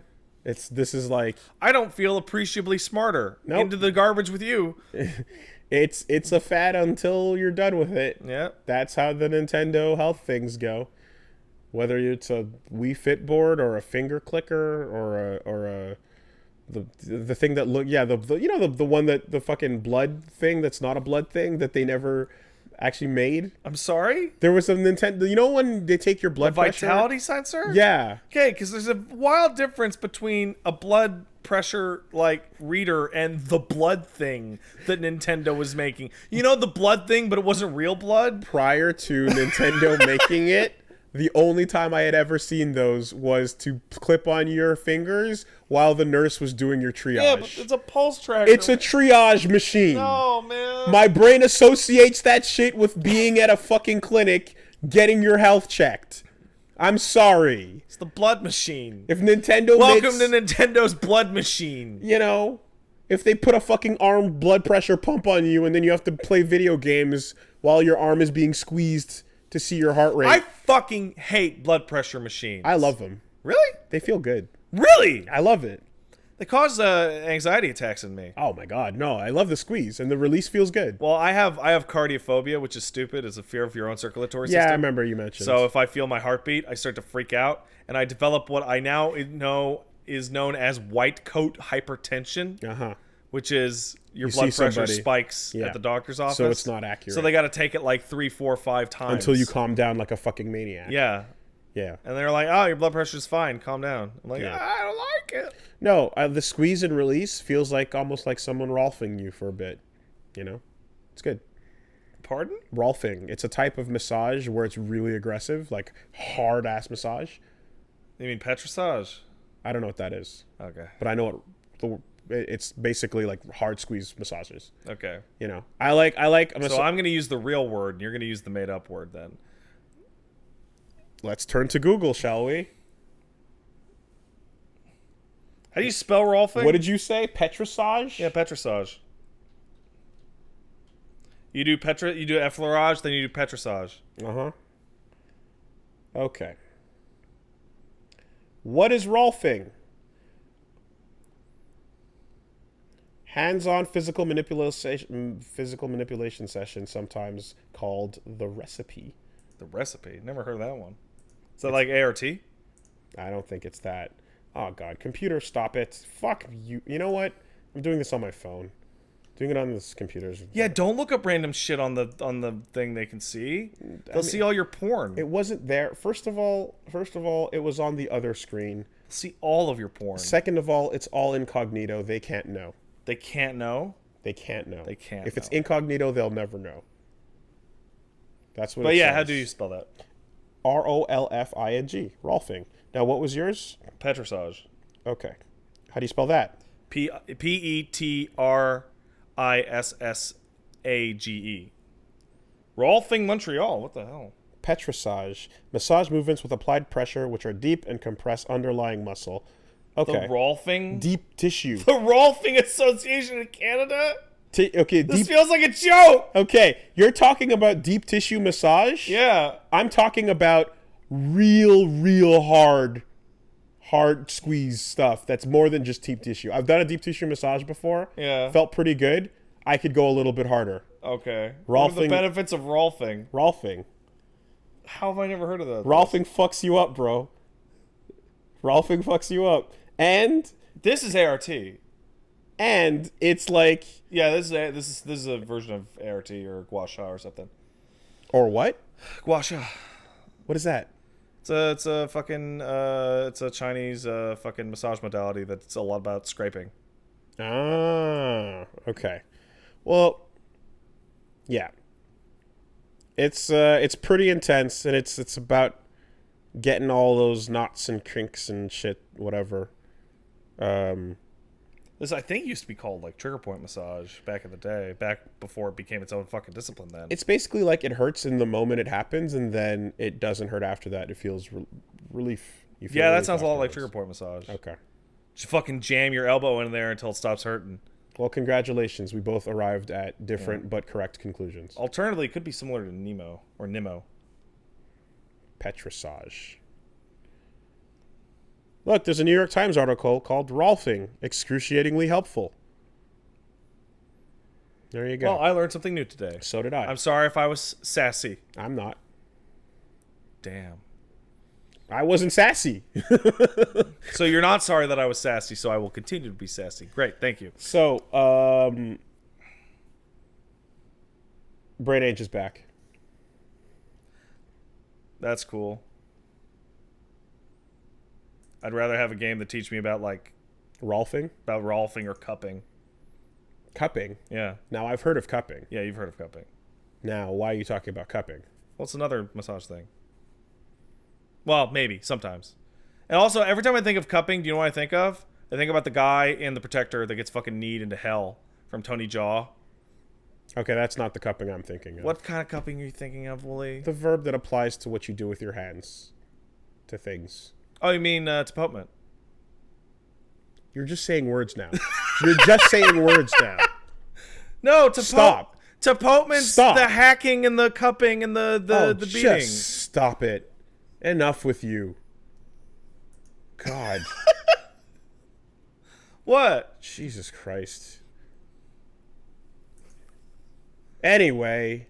You want to talk about reflexology? It's bullshit. No, I don't. Your meridian lines are really tight in your fucking metatarsals. I started shitting on chiropractors, and Min was like, "What? No, what are you talking about? That's fine. That's a thing. Yeah. It's a thing." And I was like, "I don't know, man. I saw like a huge episode about like how much it's not super proven in any way." And he's like, "Yeah, well, my uncle runs a business, so shut up." So here's I was like, "Oh no!" Here's the thing with chiropractors: it's not a scientific endeavor. It is a like theoretical, practical thing. Yeah. So of course, it's not going to stand up to a lot of scrutiny. No. And the main fear about chiropractors is that when they do a rotary break, which is when they twist your neck, It's risky. It's part of the diversified Palmer stuff. But if they do it too hard, which a lot of them do, fucking snap your arteries. 100%. And you can die, or you can get a coma. You can do all sorts of fucking horrible shit. No, I caught an episode of Bullshit way back in the day with Penn and Teller about that specifically. And if you have a herniated disc or something like that, and they just start pushing and prodding on it and they don't know what they're doing, they can make your herniated disc way the fuck worse. So I haven't... Way worse. I'm not up to date with the latest, but I will say that from what I recall years ago, it was one of those things where they're like, let's look into all these pseudoscience sounding practice things. Yeah. And then they're like, in conclusion, like, there's all these businesses out there, and like, yeah, you can sell homeopathic things with like the water that touched this thing or whatever the fuck, right? But homeopathy is fucking hilarious. But I'm not even going there. I was just gonna say, there's the two where they were like, okay, hypnosis and acupuncture, we don't know why they fucking work, but they do. Well, I can tell you why. So based on the results, that's pretty real. I can tell you, and we don't get it. I can tell because I do keep up to date with this stuff. Okay. Hypnosis and acupuncture work for two very similar reasons. In fact, it's the same similar reason. Please don't say placebo. It's placebo. Come on. Acupuncture was thought to beat placebo, and turns out those studies from the 70s were done wrong. And when the studies were redone, it does not beat placebo. Acupuncture is placebo. It's placebo? Yes. A significant amount of chiropractic is also placebo. However, most of the medical professionals that I've talked to will tell you basically, wow. I think the one my sister's doctor told her, I don't know about chiros. Some of them are good and will help you, but because the profession is not actually scientific, the bad ones will kill you. Okay. Right? Yes. Yes, but there's absolutely a chiro that can probably help you with a crick in your back or your lower back thing. But if a bad one can totally kill you. Okay, but here's that's so acupuncture, sure. Now, but isn't hypnosis by nature placebo? Yes. But it's like they're selling you placebo. Yes. It's canned and packaged. And people who are extra susceptible to placebo are going to probably work really well with hypnosis. Therefore, hypnosis is real because placebo being real in that case. So the most confusing thing about placebo is the placebo is real. Yes. Even though it's fake, if it's fake and it works, it's real. But and hypnosis is openly about using effectively the placebo effect to help you. Yeah. Therefore, that makes it real. But it only works on some people. But it is placebo. Yeah. For better and for worse. That's hilarious. So the way that hypnosis breaks down is that you have about 10% of the population, which is denoted as highly suggestible. Great. Yeah. High suggestibility includes vivid imagination and stuff like that. So there's a very famous woman back in, I think it was the 60s, who could not have... Min says this topic upsets him. who could not have painkillers during her upcoming birth, and it was going to be a bad birth, like very difficult, very long. Mm-hmm. So in advance, they discovered that she was highly hypnotizable, and were able to cause her to go into a hypnotic state in which she would sing, and she was a talented singer. And there's a really fucked video of her giving birth while singing an opera ballad. I know that video. Yes, I know that video. And no pain because she's not there. She's not there. Yeah. That's 10% of people could reach that. Yes. The other 10% of people are people like me who don't have vivid imaginations. And when you talk to them and they go, imagine this, and they go, but it's not. Right? You're going to get nowhere. There's like nothing. And everybody else falls somewhere along the middle. Level 99 hypnosis, you get to the next level in the future. We create the new term placibologist. Yeah, placibologist. You will be a placibologist, and you're like, I'm here to sell you bullshit. Yeah, and you'll believe it, and you will believe it. Yes, your own mind. Got that panel from JoJo slapped on the right there. This is what we do. Did I ever talk? And you're like, okay, come into this room. Here, hold these balls. Hold these objects. Play this music. What's going on? I don't know. There's some people, there's some monks on the roof praying for you right now. Yeah. So that's something I want to talk about. But in terms of men's... And you're like, do you feel better? Yeah. I do feel better. Wait, let me turn the volume up. Yeah. In terms of... Bullshit blazing. In terms of chiropractic and Min's uncle, I'm sure he does a good job, right? A bad chiropractor can kill you or make you worse. An average chiropractor, you'll feel probably better because you'll get placeboed, and then somebody will, push on your back a little bit, and you'll feel better. And a really talented one might be able to help you with some issues. I remember a decent piece of advice that I remember hearing from, because I watch a lot of this stuff on YouTube, was that if you walk into a chiropractor's office and they tell you that they can give you weight loss, increase your focus, cure all of your headaches, fix your back, make you taller, increase your sex drive, etc., fucking turn around and leave. You sure, bro? Because these magnets are pretty powerful. Right? But if you walk in and they go, your back seems a little fucked up, I think we can stretch you out a bit and take pressure off your back. Maybe that's okay if they're highly reviewed and no one has been murdered by them. Yeah, listen, assuming Min's family hasn't murdered anybody in chiropractic context, then yay.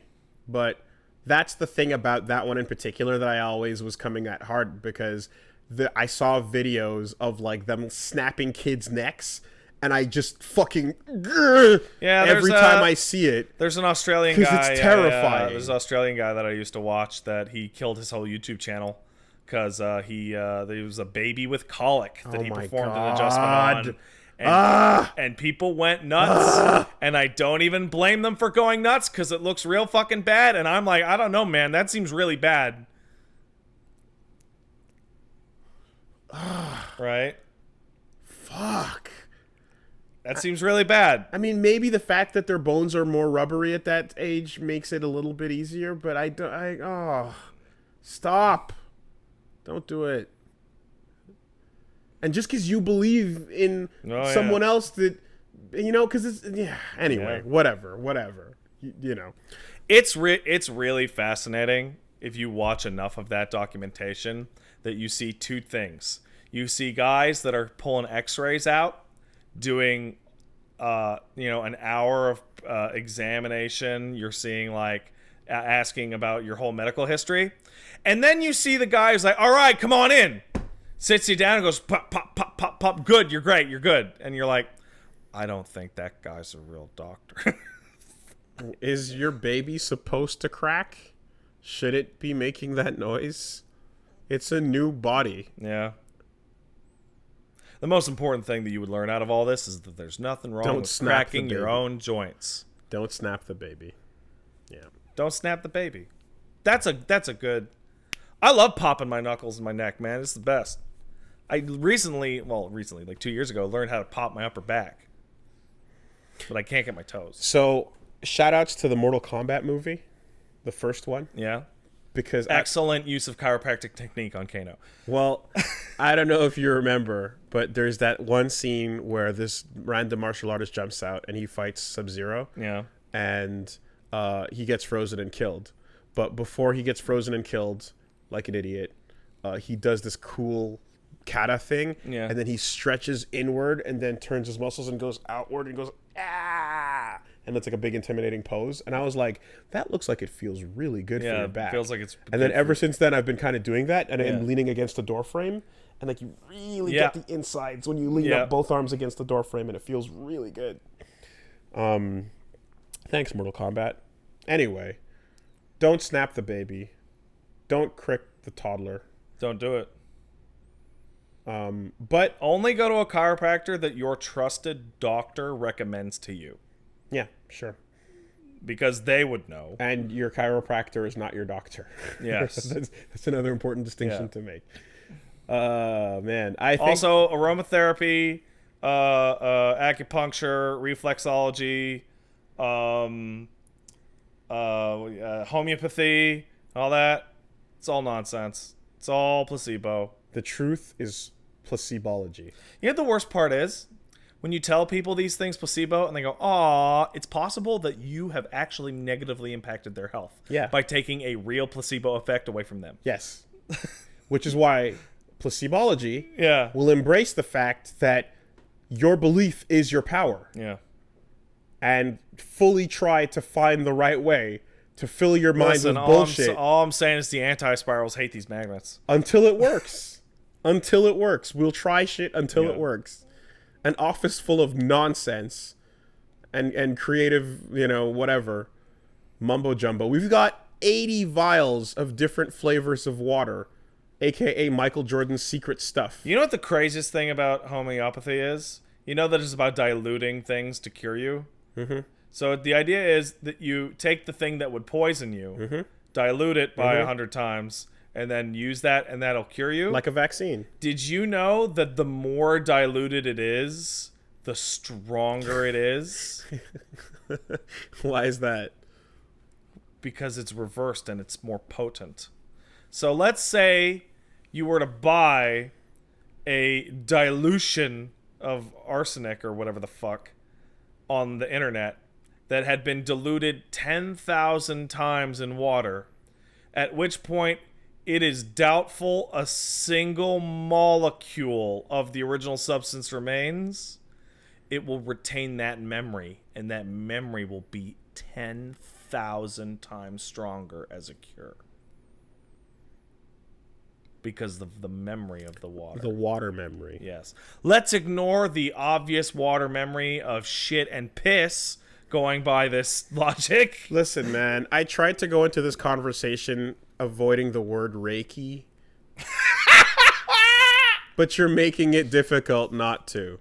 Oh, man. But I'm putting up a hard wall and saying we're not going to get into Reiki or crystals. We're not doing it. That's a hard wall. You like that part in Astral Chain where somebody tried to sell you crystals? Not there yet. Oh, no, you passed it then. Oh, well. It's somebody in Union Square. They're trying to sell you crystals. They're like, hey, man, when you're trying to find Jenna Anderson, fuck that. You go to talk to somebody who's like, well, I haven't seen Jenna Anderson, but I do have something that can help. And you're like, what? These crystals. Yeah. And then you're like, fuck. That goddamn S-Link in P5 where she actually helps you with her bullshit. I've got an extended family member that like relative of a relative kind of thing that she's an old lady, and every time you talk to her, she's on a new ideology. Mm-hmm. Tarot, numerology, etc. Yeah. You've made up your mind that you want your life to be a certain way, and like it's going whatever fits those puzzle pieces doesn't have to be factual. Yeah. But you're going to keep searching for the puzzle piece to click in. You know what that is? That's the forever Chuny. Chunin Bio? Yeah. Fucking anime ass. Yeah. 12-year-olds. Yeah. I need my whole life to be that. They said. The real world isn't good enough. I need magic. You disregard facts and you acquire currency. You do whatever it takes to fit in. And yeah, everyone's got that aunt, everyone's got that family member. Yeah. I've got a cousin that definitely shows up at the family dinners and like literally and unironically has the Facebook posts that say "Wake up, sheeple." Nice. Unironic use of "Wake up, sheeple." Well, wake up, man. What are you doing? So. What are you doing? He was a bit bummed when I informed him that like sometimes Facebook will follow up your posts with a Snopes post automatically, just so you know.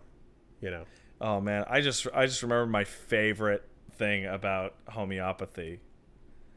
It's like, well, you're making fun of homeopathy. It's like the same thing as vaccines, and then you go, shut up. Shut up. The immune system in the water. Anyway. Just shut your fucking mouth. All right. I said it. I didn't want to say it. But there you go. Chakras. I recently knew a fan of the show that got fucking chicken pox as an adult. In their 20s. That sucks, man. That's not good. And I did not know this. This this is a dumb one. I did not know there was a chickenpox vaccine, and the reason I did not know this isn't that one of those diseases that becomes something else when you get it as an adult? No, it's two things. So just to finish, I didn't know there was a chickenpox vaccine because a year or two before I was supposed to get it, I got chickenpox. I got chickenpox when I was like 3.5. So fuck me. Shingles. If you get it the second time as an adult or as an old person, it becomes shingles. Yeah, and then you're fucking dead. No. My grandfather had shingles. I thought it was lethal. No, you wish it was fucking lethal. It's chicken pox for weeks and weeks and weeks. Oh. And it sucks ass. I learned through someone. No. Or I think my mom might have told me that, like, yeah, chicken pox as an adult is something else, and it's way, way worse. It can be dangerous if you're really old because you're weak and your immune system might suck ass. But it mainly just hurts like fuck and lasts forever. Okay. And will leave horrible scars. Okay. If you get it the first time as an adult? So I don't know if you're familiar with this, but chickenpox is super herpes. Mm-hmm. So it's forever. Which and you know, like that, and herpes is also just fucking cold sores on. Yeah, herpes is just like the location and time changes the name. It's identical to chickenpox. It's a little more common. How old were you when you got it, and what part of your body is it? Yeah, did your aunt kiss you at the fucking funeral? Yeah. And then you got it? Okay. Yeah. Were you an adult? And I never got enough data on what this is or isn't, but yeah, chickenpox is a form of super herpes that is your entire body. Mm-hmm. And it's usually, for some reason, weak enough that when you beat it, you fucking kick its shit in, and it will never recur. Which is why they say, like, oh, he got it, bring your kid over. Yeah, and that's why you get all the kids sick. Yeah. But also, you probably shouldn't do that. It's a pretty common practice. Yeah, but you probably shouldn't do that. You should probably just get your kid fucking vaccinated so they don't get it in the first place, because it sucks. Because shingles is when your body gets shitty enough that it no longer stops fighting it back all the time, and all of a sudden your body erupts in sores all over, and it's bad. Okay. So it's not lethal. No, but it's bad. It just sucks. You don't want it. Yeah. And you can give it to other people. Yeah. Yeah. Assuming they don't have chickenpox. Or... Because, like, Wooly, are inoculated. Did you ever get chickenpox? No. Okay. So I have chickenpox inside me right now. Oh, yeah. Wow. Because it's forever. Okay. It's literally forever, right? I can't give you chickenpox because it's lying deep inside my nervous system. So I would probably have to, like, slice myself open and drag my basal root ganglia on your basal root ganglia, which I don't think is likely. But if I, 20 years from now got shingles, stay the fuck away from me. Okay. Yeah, see, I got vaccinated. Oh, then you're fine. Don't worry about it. Some people are saying it can be lethal, but... if Wooly, a lot can be lethal when you're old. You ever get the flu? I've gotten the flu. Flu kills tons of people every year. Oh, yeah. Because they're old and shitty. For sure. And they're weak. Yeah, it's their time. It's their time because they're weak. Well, anyway. The flu weeds out the chaff. What if I increase my chakra? No. What if you increase your chakra? Can I... You may be able to be sending waves of healing light out. Listen. Let the healing in, push the shingles out. I don't know if you know this, but people who live on islands, now we live on an island, have the healing power of that island and can send that energy outwards to friends and family, even over the phone, regardless of distance. All you have to do is close your eyes and go, I am sending you a healing light. Then you have to have the other person imagine a white healing light washing over them. Can I sway my hands to absorb it? You can sway your hands a little bit. And then pull it all into a ball of nen? Yes. And then shoot it out and yell Hadoken? You can. And then it hits you? Good word use, I noticed. Yeah. Yeah. And then when it hits you, you now have the worst form of shingles all over your body.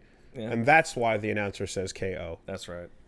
Before we leave this topic, I do want to ask, did I ever talk to you on this program or on video about the definitive effects of the power of prayer?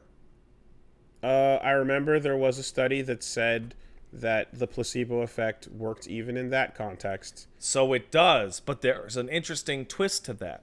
So they ran an experiment in which they had people going in for major heart surgery. Yeah. And they said, listen, you guys, you're the control group. Just go in for your heart surgery. Yeah. You guys, we're going to have St. Mary's congregation of fucking whatever over 2 towns over pray for the safe recovery of your blah, blah, blah. Yeah. And then you have group number 3, which is, hey, we got people praying for the other guys, but not for you. Yeah. Results came back. The highest death amount during surgery and the highest amount of people that had longer recoveries are from the group that was prayed for and told for it. Mm-hmm. Oh, sorry. The third group was they were prayed for but not told. Not told, yeah. Right? And it turns out that telling people going in for major surgery that people are praying for them tends to freak them the fuck out and makes them think that they're going to die, which affects their likelihood of death. So if you are going to send somebody that your prayers for any particular bad situation, do so in private and do not tell them, because you may kill them. So I know about this story, and I remember hearing about like these crazy upsetting results. They're the reverse of what you would want. But the important thing about those results are based on the fact that like the people who you are praying for in that context are not people that are familiar with and normalized to prayer. Mm-hmm. These are people who it's a random selection that are like, what? Shouldn't be the reaction there, as opposed to the people who are like, yeah, if it was not me on this table, I would be praying for the other individual as well. Well, I'm sure some of those people were. So if you're in on it, then you're in on it. And if you're not, then it's weird and it endangers you. Yes. Pray privately for people's health so that you don't accidentally kill them. Evil placebos. Well, if they're non-believers to begin with, yeah, then yeah, you literally don't know what you're messing with. Anyway, we can. Placibology is real, Wooly. You saw Axl Low? I did see Axl. He's chasing a little butterfly. I thought that was going to be Angie Mito. Yeah, they fucked with you. I called Angie Mito before the trailer started. I saw the butterfly. Everyone went, oh, good and shit. I went, oh, well, he was right. Oh, it's going to be Angie Mito. And then they fucking showed off. Ah, take that. And I was like, man, it's gorgeous, but I was bummed because I'm like, now they're going to announce all the existing cast as new announcements. And you're going to be like, oh. And I wish they instead would alternate between new and old. New and old. And by old, new I mean we haven't seen them in Exerd, right? So we got to see more of May, and the dolphin is wearing. The dolphin has a little thing on it in that one shot, but then there's the other dolphins, and then there's the killer whales. There's all kinds of Shamus coming out. She's got multiple animals. It's great. But no, the fact that Angie Mito or Justice or Testament or ABBA. Man, I miss Testament. Testament's rad. Or Zappa have not been seen. I can't wait. I can't wait to see what they look like. I hope they come back because they should be showing them off in the way that Street Fighter V grabbed a bunch of the people that didn't make it into 4 and prioritized them. Right? It makes sense. Yeah. You want to get a roster going? You get a roster of people that got missed out last time. You know?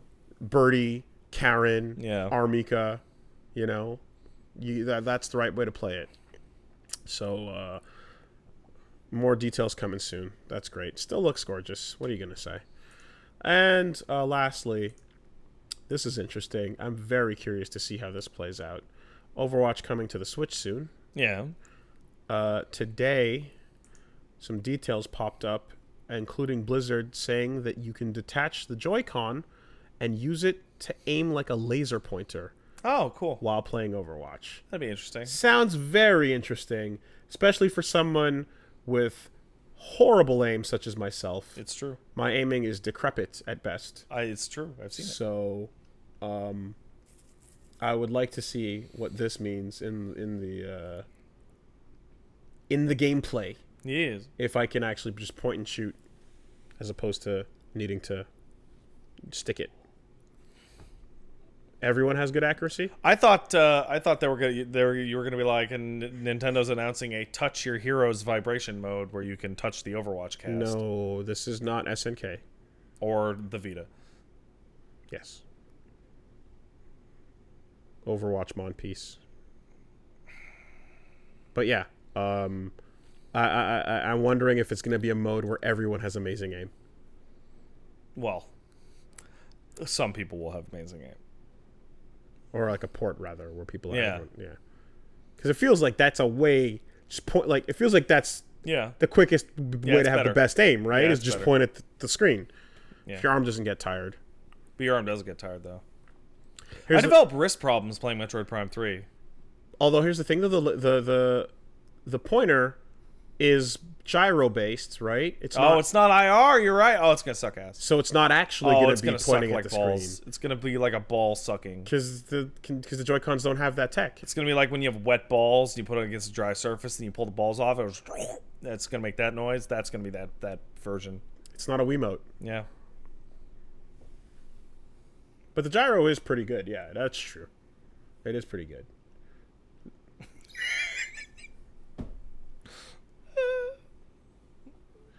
Okay. Gives me life to look down into the chat and just see, ew, stop! Yeah. You got a mail. Yeah, hey. You want to send us an email, send it to castlesuperbeastmail@gmail.com. castlesuperbeastmail@gmail.com. Wooly, what do we got for mail this week? Comrade Dog says... Hey, Comrade. Howdy, Honk Lords and Goose Apocalypse. I love it. Honk. Conrad Dog here, a longtime fan and listener. Your discussion about old weeb versus new weeb got my roommate and me talking about how we got into anime and manga in the first place. I got turned on to the original Transformers cartoon and was super young. When our local video store had rented out their copies of the show, my parents went to the next best thing, Robotech. How about you? What was your first steps into Ninja Weebs and why? I saw Techno Man on Fox Buffalo on the old TV. My parents kicked me into my room, so I only got antenna stations. And the only one that came in through the show cartoons was Fox Buffalo. And on Saturday mornings or whatever, Sunday mornings, they would show Techno Man, which was Tekka Man Blade. And I was like, this is awesome. When I was growing up, my brother and cousins were obsessed with Saber Riders and the Star Sheriffs. Yeah. I didn't know, obviously, the distinction between what was happening at the time. However, later on, before the Dragon Ball TV dubs and such, I saw Ghost in the Shell. I saw a trailer for Akira. I saw Ghost in the Shell, and I saw Robotech art print, and I remember my friend had photocopies of an art book of the Veritech suits, and I was just staring at them, going, "This is the coolest thing I've ever seen." I'm gonna become an artist. And I had a duotang with them in it. Yeah. And that's a trapper keeper for you Yankees. For Americans. And then eventually, I watched Ninja Scroll or something like that, and I was like, "Oh yeah, manga entertainment, right? Solved. Japanimation." Oh, Japanimation. Oh, those good old days. Mm-hmm. That's 90s shit, early 90s shit. Because it's from Japan. Manga entertainment. That's right. Manga. We got one coming in from Slumber. Says, "Hello, Blackface Boys International LLC, North American Division, Canadian Regional Office. Must be the wrong address. It's your boy, the man behind the mirror. And the other day I was watching the Internet Historian's latest episode, Very Serious Business, where they covered PR mishaps and marketing campaigns gone awry, thanks to the antics of shitposting netizens. Am I chuckling and chortling memes, burgers, and setting up condom delivery services in a microtown named Batman? I realized that I never really cared or heard any campaigns like these other than things related to the sphere of video games like Turok Baby. My question is, what are some of your favorite ridiculous marketing campaigns? Bonus points if the internet grabbed it and ran with it, making things worse. Can't wait to hear about it." I don't have one that the internet ran with, but I do remember my two favorite horrible ads ever. One is the Wendy's commercial, in which they describe different kinds of people who like to go eat at Wendy's, in which they describe the memer, which is the McLovin kid. Stop it! Which he goes, eating a double chicken sandwich like a boss, and text comes up at the bottom. Impact font. and it's bad. And my favorite stupid fuck ad ever. I mean, that's pretty recent. Is a McDonald's banner billboard ad of like a 20-something guy with like bushy hair looking at the new Big Mac going, I'd hit it. Yeah. And he's like looking at it like, yeah. And it's just like, did they just take out a fucking billboard of a guy saying he's gonna fuck that hamburger? Yeah. Because it really looks like they did. Yeah. Wasn't there that black and white PSP one with the white girl that was stomping down on the black girl? Well, they had 3 ads. One was them like about to hit each other. One was the black girl like choking out the white girl, and the other was the white girl like about to backhand the black girl. You're right. But the one that got sent internationally was the white girl the bad being one. No, but I would say, like, if anything, it's more so the reaction as opposed to the campaign. I remember when Aqua Teen Hunger Force made those little light bright fucking boards, and they put them around the Lunarians or whatever they're called. Yeah, the little Galaga, the Moonanites, whatever the Galaga things, and they put them on these boards around the city. It was in Boston, I think. And then fucking people freaked one person freaked out. One person freaked out and yelled 9/11. Called the cops, and then they sent in bomb disposal squads. Shut down the entire like city area to deal with these light brights for Aqua Teen Hunger Force. And if you know about Turok Baby, then obviously you know about bloodvertising. Yes, you know, but you've listened to our podcast and so on and so forth. So we don't need to retread old ground there. Oh man. Taco Bell had the if the Sputnik crashes into this beacon, everyone gets a free taco. You know what? Somebody in our chat just reminded me of one that is Canadian. So a lot of people are going to go, I wonder what commercial they're talking about. Oh, yeah. And they're going to go look it up. Yeah. That's the best one. It is the Folgers incest Christmas commercial. Now, the watching order is important. You need to find the original and make sure it's the original. Yeah, because there's before you watch the College Humor version. Yeah. But it is a young man comes home to Christmas and his sister misses him, and they're going to bond over Folgers coffee, and it is just overpowering incest vibes. It is so uncomfortable. It's how do you it's Dojin vibes in America. In Canada, sure. Yeah. In a fully Western sitcom context, it's just blasting the incest juice the out at you. Onisan. It's fucking outrageous. Cause he's like, oh, I forgot to get you a present, and she takes like a bow and places on his chest and goes, "You're my present." And then they both like, ha ha ha. And then the mom and dad come downstairs and they're like, and they look like they got caught. The best part of waking up. I remember showing every person I've ever showed it to is fucking your sister. Is every person I've ever showed it to, which is usually Americans, right? Yeah. And I go, okay, what do you think of this commercial? And they go, is that a fucking incest commercial? Yeah. Every time, it's crazy. So there's no worry that like we're salting the earth, or like we're prepping people to see everybody it. It's sees fucking it. Crazy. Everybody sees it. They all know. It's the best part of waking up. All right. Gotta get woke up. Bang your sister. God, play some hockey with the boys. Excuse me, is incest in your cup? There it is, yeah. You don't want it in your cup. Where else? Dylan, I want to run away from this conversation. Hey, Wooloo and Pat Rat. Feels bad when developers make games easier, especially if I've put some effort into it. Do you feel the same way about Guilty Gear 2020 and the simplification of jobs in FF14? Nope. Am I the asshole not wanting my games to be dumbed down for the average schmuck? Thanks, Dylan. Dylan, you're getting it all wrong. I think. We don't know because the game's not out yet. Well, one of the games he mentions is one that I'm familiar with. Yeah, but again, like, I believe that if they're doing the right thing, then it's not what you should be worried about. It's not the dumbing down, because you're not lowering the ceiling. Yeah.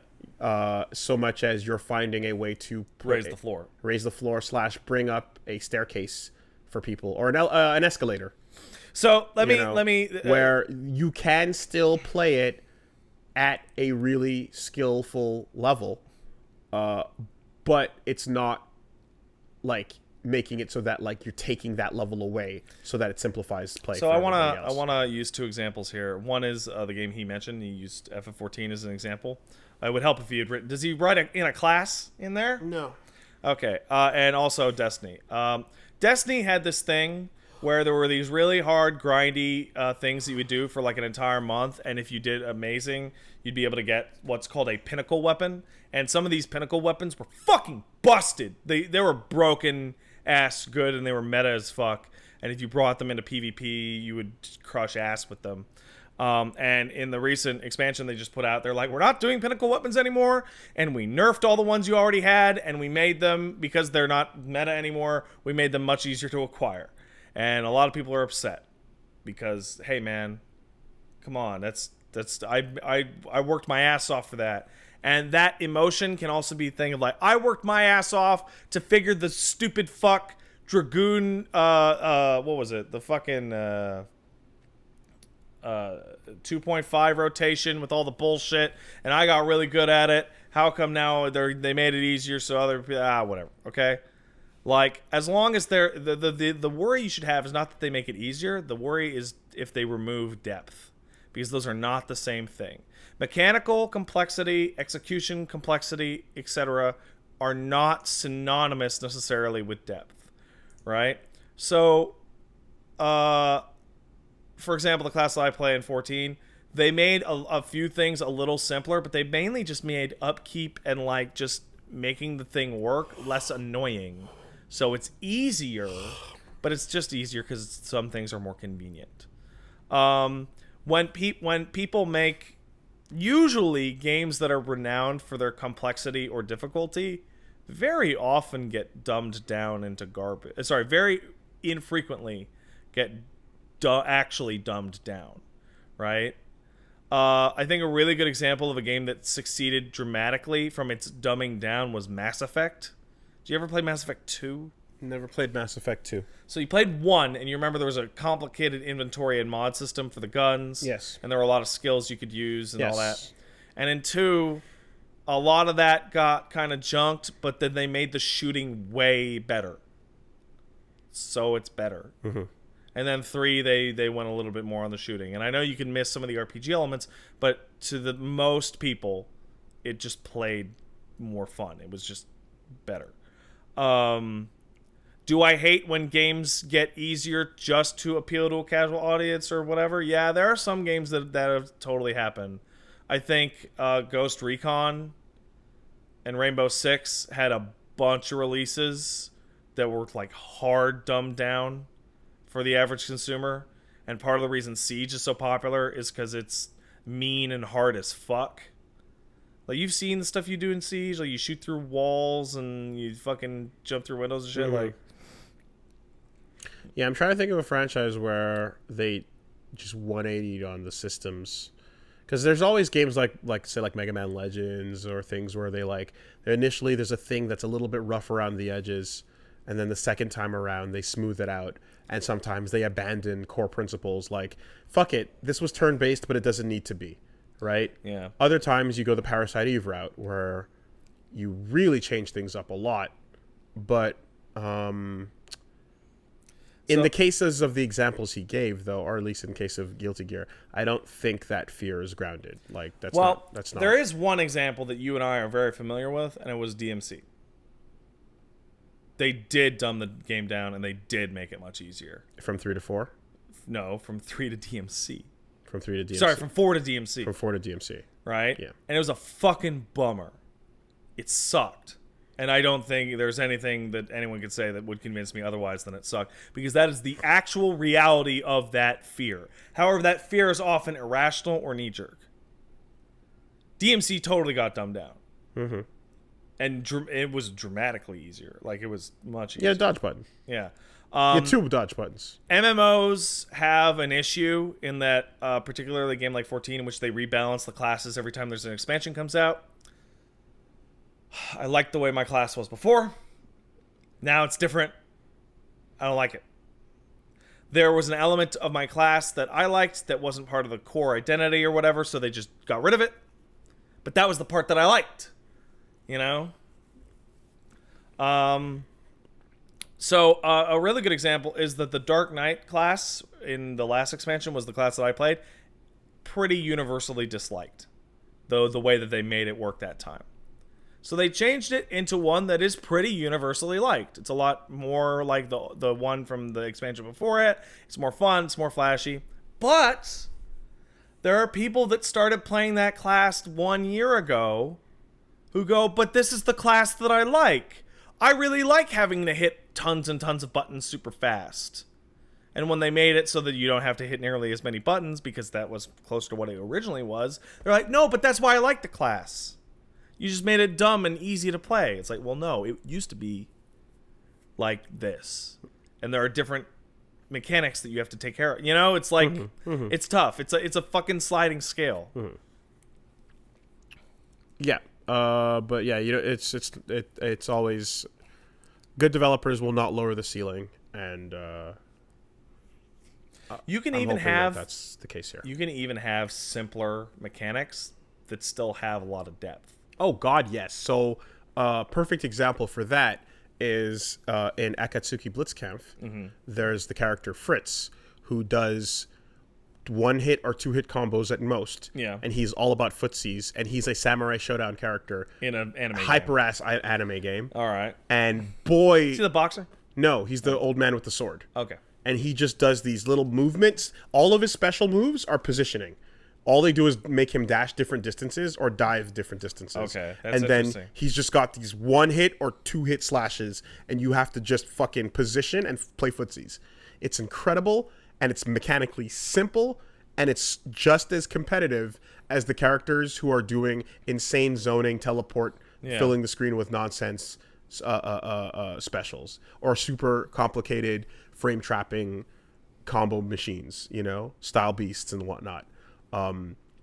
Yeah, it definitely is one example that comes to mind. I was playing it this weekend, so that definitely is like, oh fuck, I love that. Yeah, you can do that. You can make, you know, almost in any genre, really, right? And if you have Astral Chain on its surface isn't actually that mechanically in depth. Like, its mechanics are simple: combo, dodge, sync attack. Yeah, and like if your game is properly embracing like different characters and styles of play in many cases, like you should always have that. Like the game plan is simple, the choices are based on your hard reads style character. Yeah, you know, in any given genre. So, cool. And one final one here. We'll take it real quickly from Kurt. He says, "Hey Kurt, what up, man? Pratt and Wooler, I owned my PS4 for 4 years now. Just found out I can listen to all game audio out of my controller via headset. Do you ever feel stupid discovering something way too late in a product when you found the detail that made you dumb for not knowing it?" I stream games, so luckily that doesn't happen quite as often anymore because people catch me on it within an hour. But before that, oh yeah, lots of times. Oh yeah, for sure, definitely. I mean, I can't even think of one specific example. I did not right know now. about Control A until 2 years ago. Control A? Yeah. Select all. Oh, on PCs. Yeah, I okay. literally did not know about Select all until 2 years ago. Yeah, that's dumb. Yeah, it is. It's fucking dumb. Yeah, that's bad. Fucking years of Photoshop and editing shit. You have to learn these things. So, I didn't. Yeah, like there's tons of like honestly, what you see a lot of the time is me playing a game, and then there will be something where everyone's like, "Dude, just do this," and I was like, "Oh, wait, what?" And it's like, "Oh, that's a piece of information that I was not made to think about at any point, so I never did." So this happens to me a lot when I take a look at games, and it's like something that could have made your life easier if you just knew about it was this thing, or I internalized the way the game explained the thing differently, and then I just don't end up I don't know, but I know I make the mistake a lot. Hey, Wooly, you're a fan of Super Metroid, right? Mm-hmm. You know, about 40 minutes into Super Metroid, you get locked in a room. You mean reading or the manual or the tutorial, talking over the tutorials? Yeah. That's a problem. That's a bad thing. And I honestly do want to do a lot better at that. That's a real problem that exists with LPing. And I do have to say that, like, part of that as well is even when you're like stopping and you're reading things, like, I don't want to. It's one thing to just say LP tax, right? But I guess, like, I'm trying to break down the exact thing that your brain, like, there's an extra process running in the background when you hit the button and you're recording and your video's going and everything you say is aware of the fact that this needs to be an entertaining video. Even in your silent moments, you're still running the gears for what can come. And I have so many moments of, like, thinking of a thing that I don't remember the name of that I go, oh, because I'm just not fast. Yeah, it's interesting because that seems to be your number one, like, verbal, like like trap. I can't pull it to the forefront. Like, shit, what's the name of that, right? I can't pull the thing to the forefront. For me, it's that the way that I do it is I start talking and I trust that my brain will catch up to the sentence by the end of the sentence. But then when it doesn't catch up, I end up saying nonsense. Yeah. Like complete garbage, make no sense, good, bad word. Yeah. You know? But in this instance, it's like, whatever. In some instances, it's like, okay, well, the moment is clearly gone and this is not even worth it anymore. Who cares? Then it also almost becomes like an OCD thing of like, well, you got to finish the story or the thought.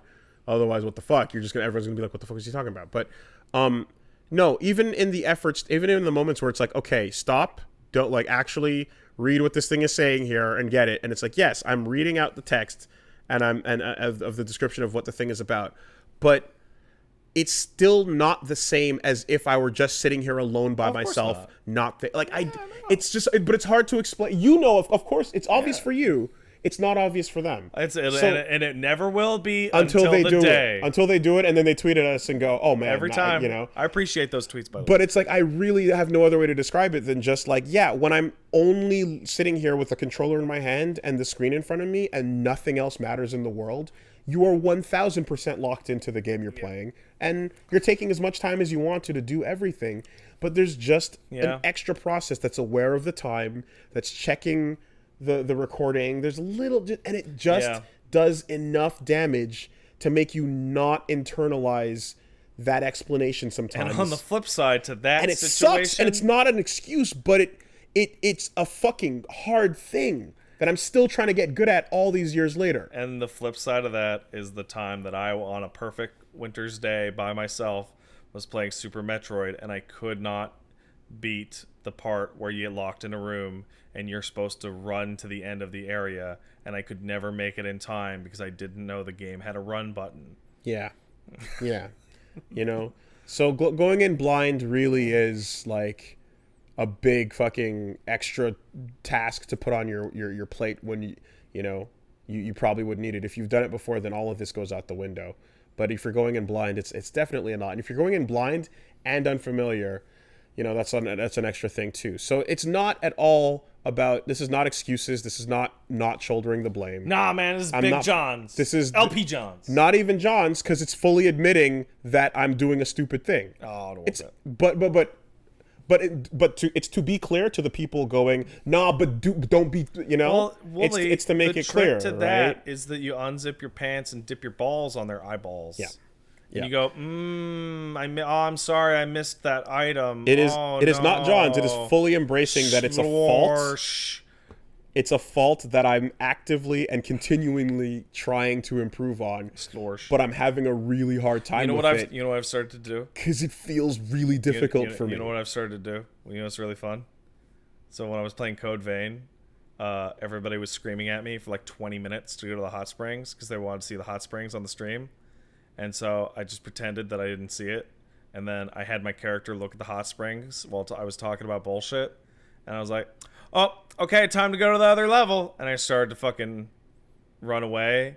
And you get one glance of just the inferno that is going off of just people like shitting their pants, and you're like, and then I went to the hot spring so they'd shut up. Christ.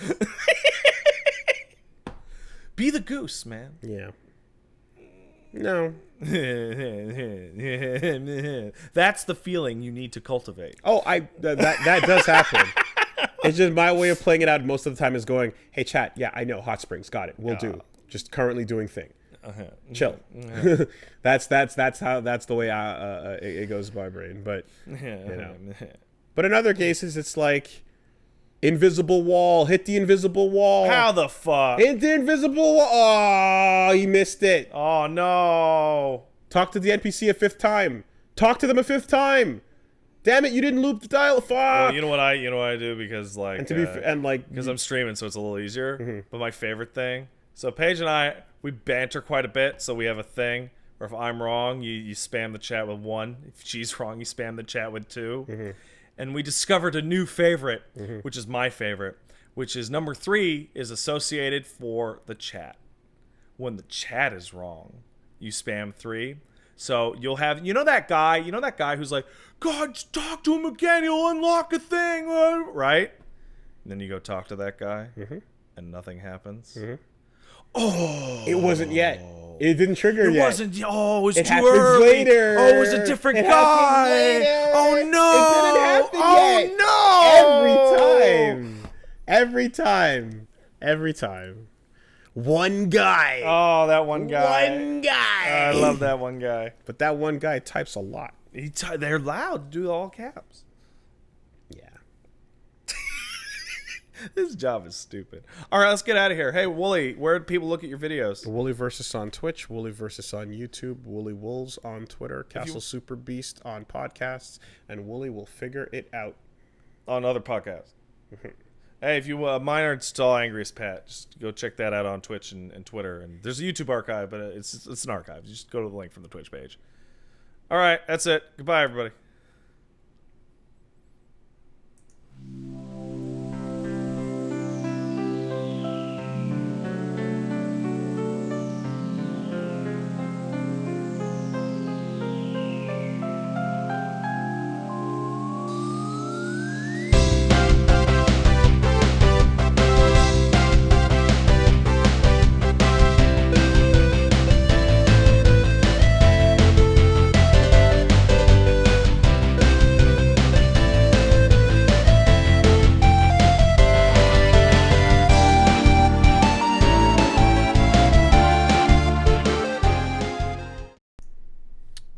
Almost forgot to mention that next week we will be doing the podcast on Sunday.